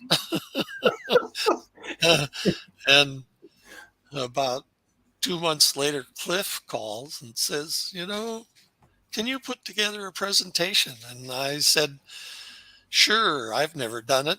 I don't even know how to do, the presentation, PowerPoint presentations on it. I had a stiff learning curve.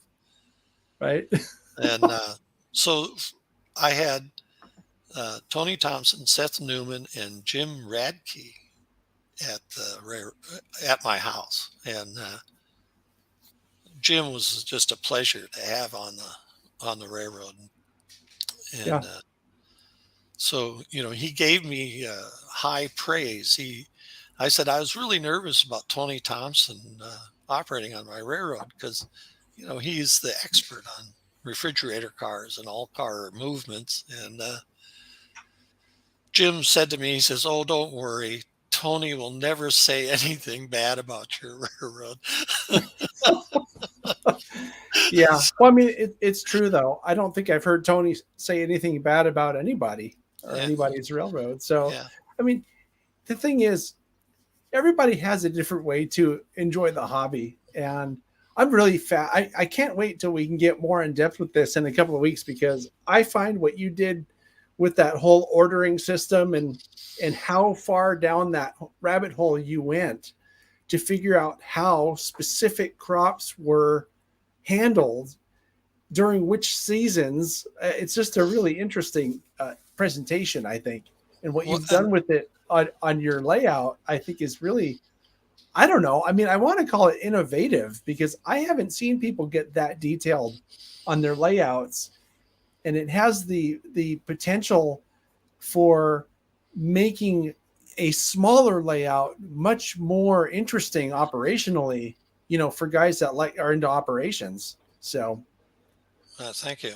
I have to blame a friend of mine, Bill Jolitz, and he also moves refrigerator cars on his railroad. So we have a competition, I would say friendly competition, about picking up little nuances of refrigerator car movements and then bragging to each other that, well, everybody knows that, so we end up chasing each other down little rabbit holes. And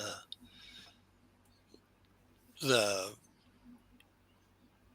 process of, are you going to pre-cool a load before it's shipped, or just ship it and let the product cool down during transit, is a question that I don't know how they make that determination, but I'm sure over the years that they had ice refrigerator cars, they had that pretty much down pat about shipping and what the weather conditions were, because it would really depend on what the weather conditions were in transit. So, and what product is being harvested. Why did you pick the produce specifically to delve so deeply into? Is it like a passion of yours, or like? It's I equate it to hiking on a path and tripping on something, falling down and finding an old quarter. I don't know what that process was that got me into refrigerator cars, other than so many people do ore and coal. I'd never seen anybody handle refrigerator cars. So when I first started, I started collecting every type of refrigerator car that I could find. And then fellow model railroader, Mark Anfark, came over, and he said, well, they would never have this mix in California. They'd all be PFEs. So then I got rid of this, circus of refrigerator cars and just started collecting PFE. And then Tony came out with his book on refrigerator cars, and you know, I read that, and, you know, I just felt like a carp with a hook in its throat. You know, I was just hooked and on the bottom of the boat flopping. And so you start in any operations, you have to just kind of start closing in your parameters. And so refrigerator cars did that for me. And, you know, kudos to Jack Burgess to model August 7th at 2 o'clock in the afternoon, you know, in August 1942. I mean, you know, it just, you know. It's not that specific, Mike. But, you know, you do make a good point, though. Although, I don't know, maybe for operations, someone would have come along and come up with that specific of a, you know, of a thing to model. But I think your sort of homage to Jack is accurate, because I don't know that people really looked at modeling a prototype the same way that he did. I think that really was innovative on his part. And I don't even know if it was something he set out to do, but he really did kind of change the way people thought about modeling prototypes, didn't he? He did. And, you know, so if you just take his guidelines, you know, you just have to narrow down your focus. And when you start doing that, you start discovering a lot of nuances that you wouldn't be aware of previously. And then, of course, you know, if all that knowledge that Tony Thompson has about refrigerator cars didn't go in a book where you could start reading it, you know, so it was all these sequence of things that really got me interested in refrigerator cars. And I noticed no one else does it. And so it's kind of fun to be that only guy that's in the rabbit hole instead of fighting everybody for ore and coal. Mm-hmm. And, you know, I used to be able to just make things up because no one knew about the Santa Maria Valley Railroad, you know, and now with the internet, you know, all you have to do is type it up. And so, you know, and like the gentleman from England, Brian Moore. Brian Moore, he was a fellow presenter, and I've seen his videos on YouTube, and I'm just amazed at, you know, his focus on Guadalupe, California. And he does a great job. We had him on here. I think it might have even been last month. You know, it's really strange. I wasn't trying to, you know, line up a bunch of guests who model Central Coast, but it happened kind of by accident. And I think it really opened my eyes, to be honest, Mike. I mean, being from California, but not knowing what went on in that area, and now knowing some of the things that went on railroad wise, it's really rich in details. So I find it pretty fascinating.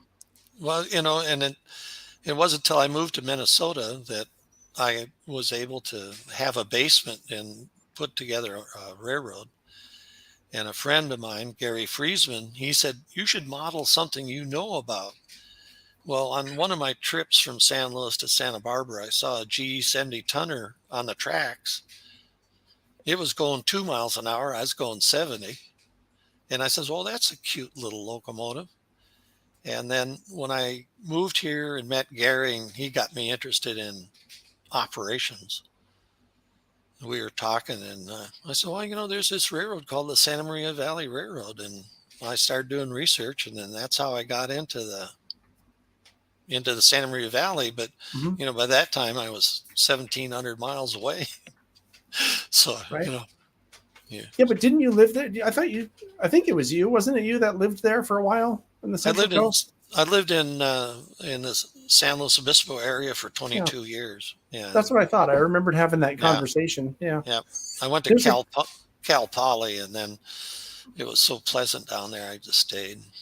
Yeah, there's a question that came up from Late Night Model Railroad. He's curious about your impressions of the car card system, and whether you've had any issues with it that you could address. I'm assuming he means negative issues. Developing that single-use car card system was something that just popped into my head, because I did make car cards and had waybills for each one of them, but that was when I was still doing the set out, hold, pick up 3 steps that operators do. And then reading Tony's book, they go through a lot of different steps. And so I just tried to figure out how I could get those steps into the system. And so that goes back to what Tom was talking about, is that, there's this whole operation that happens before the car's loaded that has to happen to that car. And so by creating this waybill, I could change it, because if you're shipping potatoes, they're not delicate.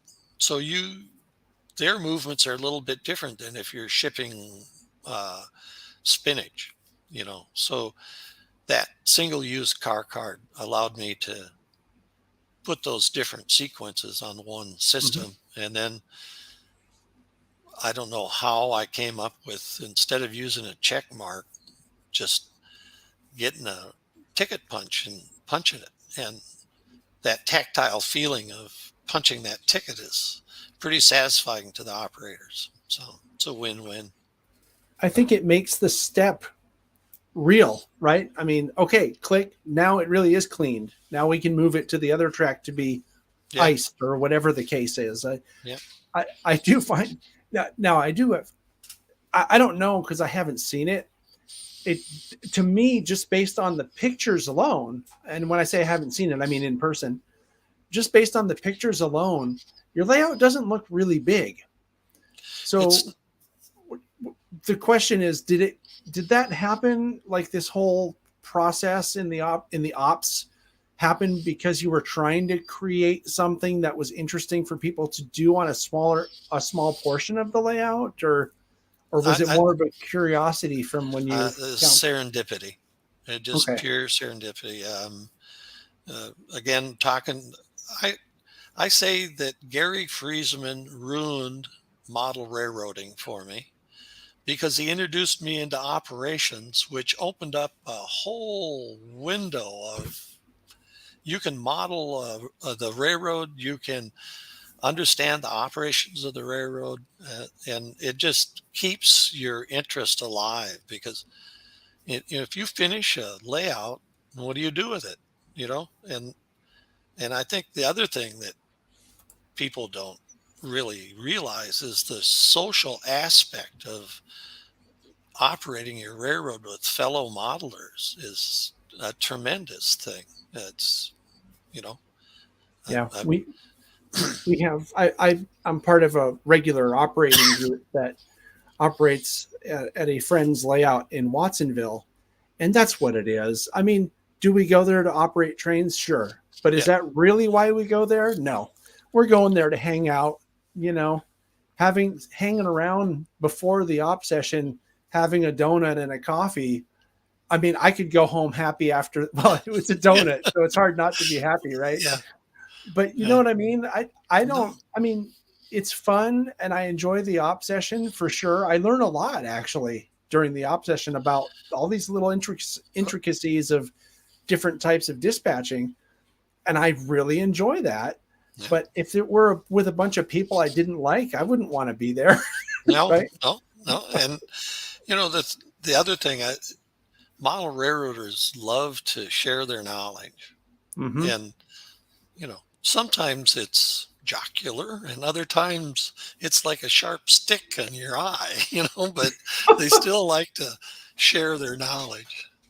Yeah. The key, I think, is to find people that have knowledge that's worth sharing. Yeah, there are some people that just like to hear themselves talk.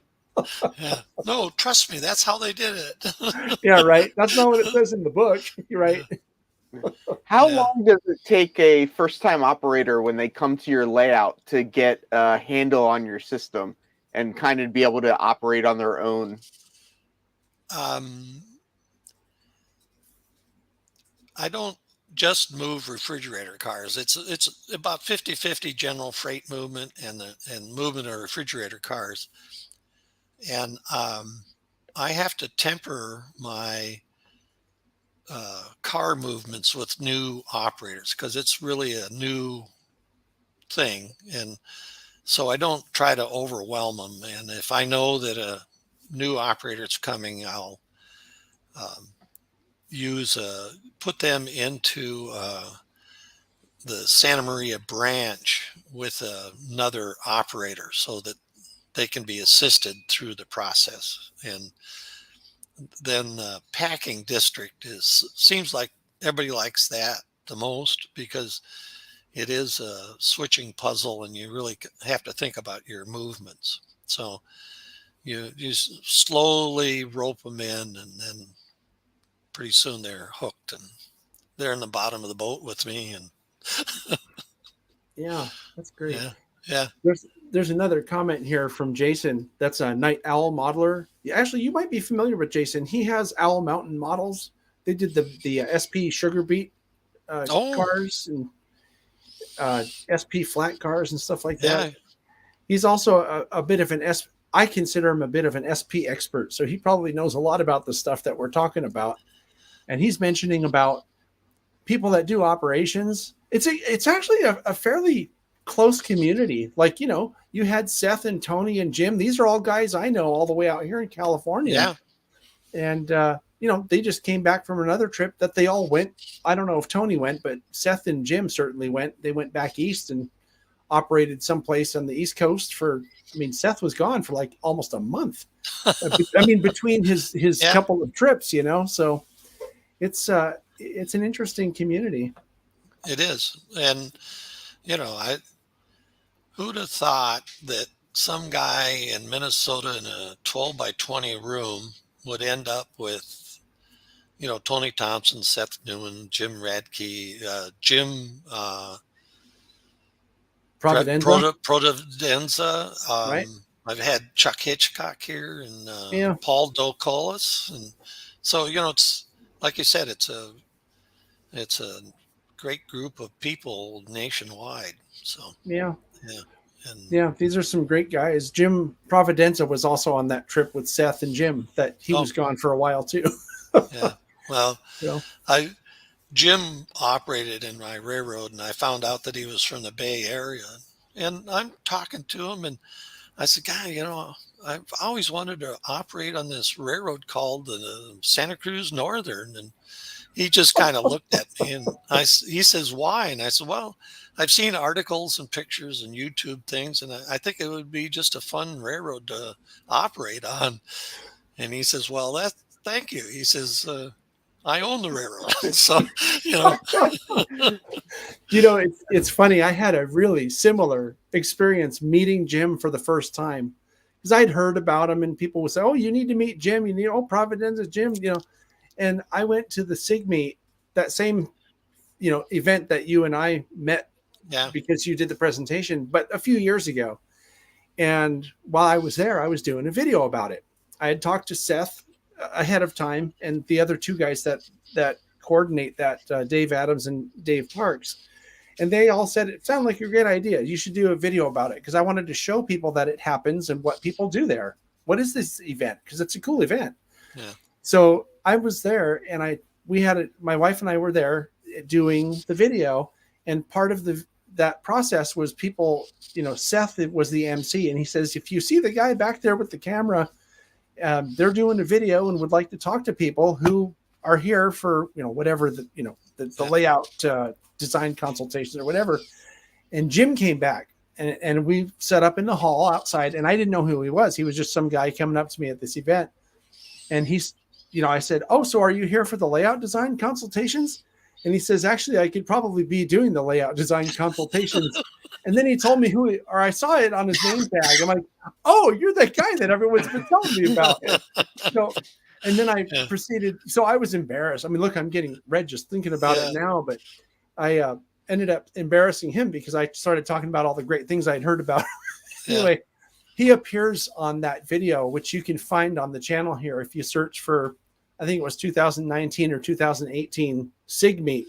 It's a really good video because it talks really what the SIG meet is and how people came around to thinking about and actually doing operations on model railroads to sort of mimic what the prototype does. Yep. And I thought it was an interesting event, and it turned out to be an interesting video as well. So I just looked up at the clock and it's already 6. So we're kind of out of time, but there's one more person that I'd like to bring on. But before I do, I want to thank you, Mike, for taking the time to talk to us here today. I'm sorry we ran a little bit late, but the good news is that we have a whole 2 hours to talk. That's on the 28th. So I'll be looking forward to that, and we can go into more depth. I think what you do is very interesting, and we'll probably have some good questions, I think, from the audience as well. So thank you very much. No. I enjoyed listening to Tom. Yeah, I thought it was great. I think that just based on what I was hearing from Tom's presentation, that it might even be something that you could use on your layout if you really wanted to. So maybe worth looking up his Facebook page. Yep.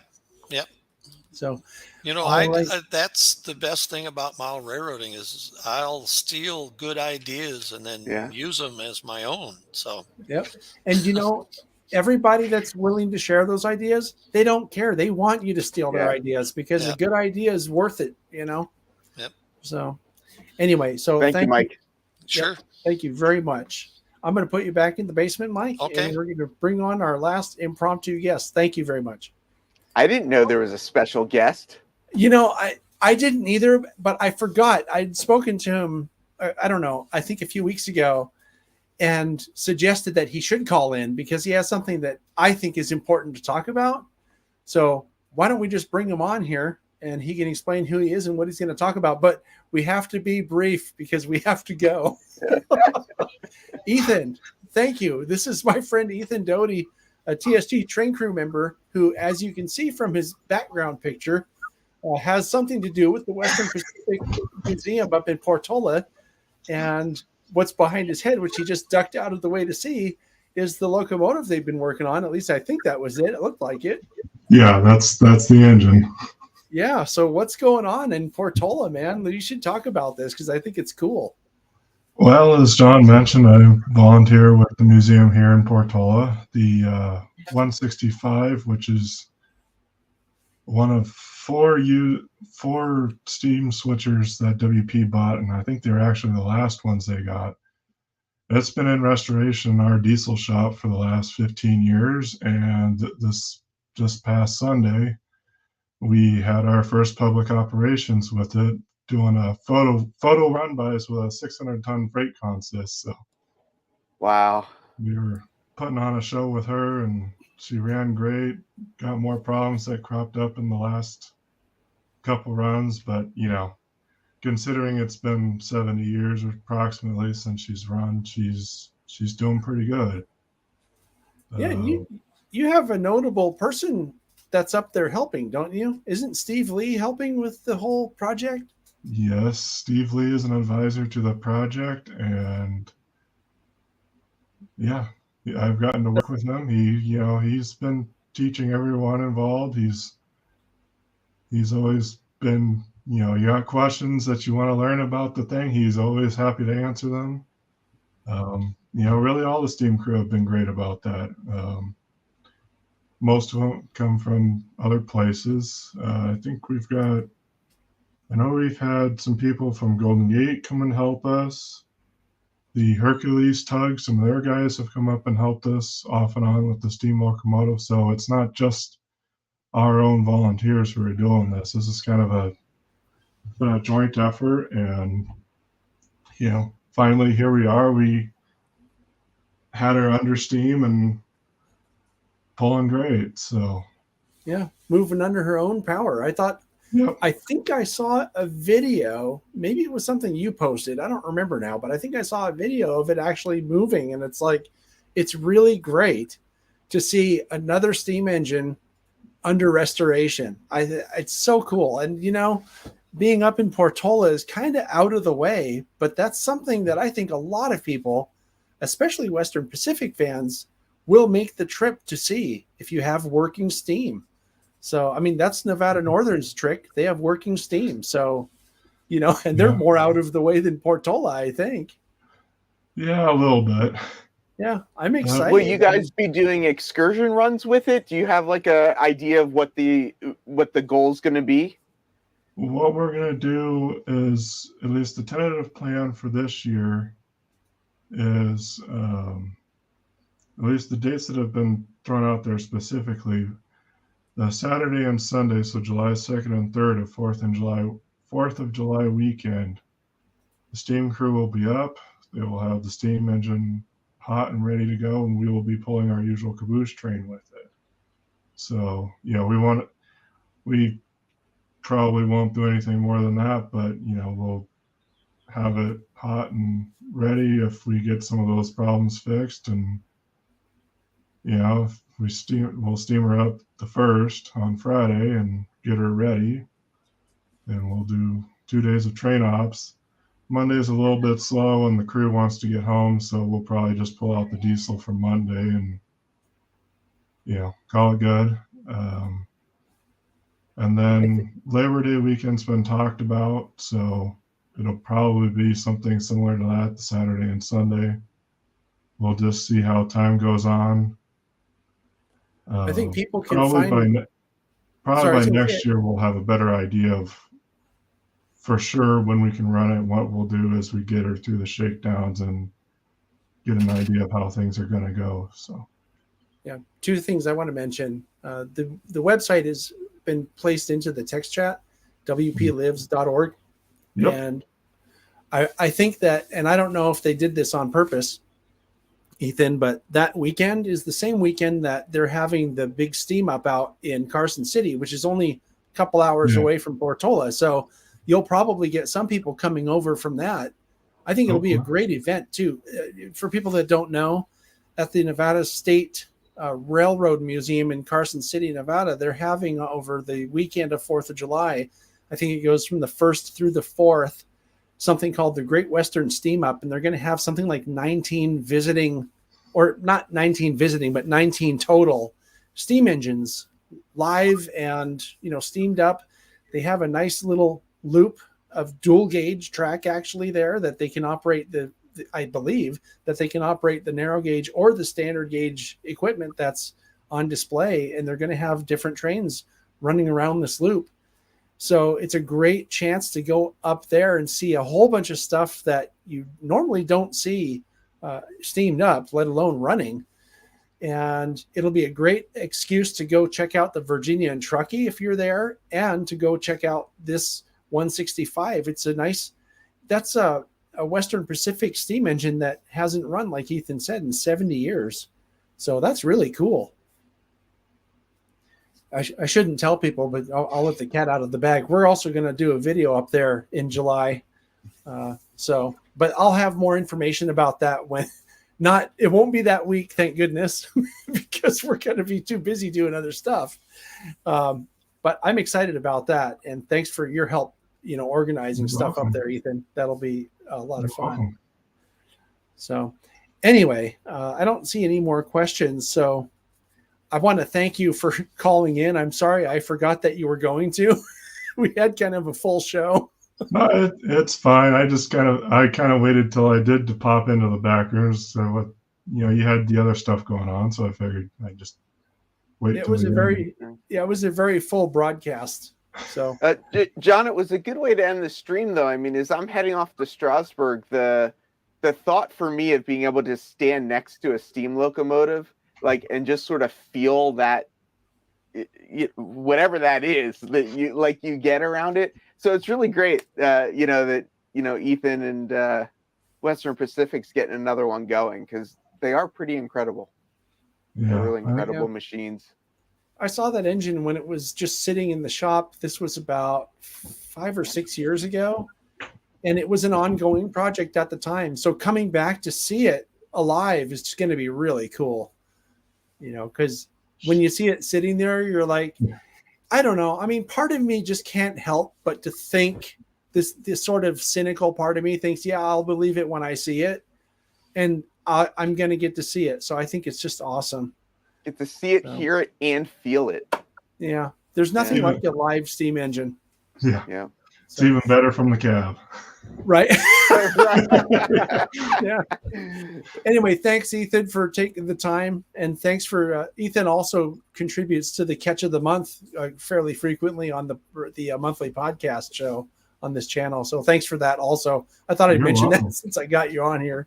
Yeah. And I'm gonna put you back in the basement so that we can wrap things up. And if you want to hang out there for a minute, usually I come back at the end after we're off the air and just have a quick debrief with our guests. So thanks, Ethan. Sure. I'll be here. Cool. All right, man. Hey, you made it. We made it. Yeah. Well, I was saying You made it. made it without Michelle. Yeah, I thought, right. I do this every month, so I'm used to it. So you made it. Now you know what it feels like to be Michelle on the other end of the show. And it was not easy. It was not easy. That's for sure. But I'm glad Michelle got to take a little bit of a break, and I'm glad I got to step in. And I know she'll be back next week. So, or next month. Next month. Yeah. So, yeah. It's and I was going to mention that next month. She told me, I didn't even know this, but she told me, I was talking to her this past week before she left to go to Hawaii, and she told me that next month is National Garden Railroad Month. So next month's topic topics will undoubtedly include garden railroading somehow. So I already have some guests in mind for that, and some who I've even volunteered to be on. So it should be a good one. That's awesome. That's great. Yeah. So while I'm thanking you, I want to thank everybody else for watching, and thank our top secret producer here for keeping us on track as much as she does. And also for the people in the chat with the wrenches next to their name who are the moderators for the text chat. This, I don't think, goes as well as it does without all of those people. And as much as it pains me to say it, Heath, without you two. How much did that hurt? I know. You can see I'm going to limp inside after this is over and go find some food. The $20 is on the way. Oh, okay, cool. Yeah, that works. See how easy I was? Boy, selling compliments. It's easy, or buying compliments. Anyway, so thank you, everybody. Heath, I can't thank you enough. It's, you know how it is. It's hard to do these things by yourself. So I'll see you on the debrief in a minute. I'll see you in 30 seconds. Right. It's 41 seconds to be precise. Thanks, guys.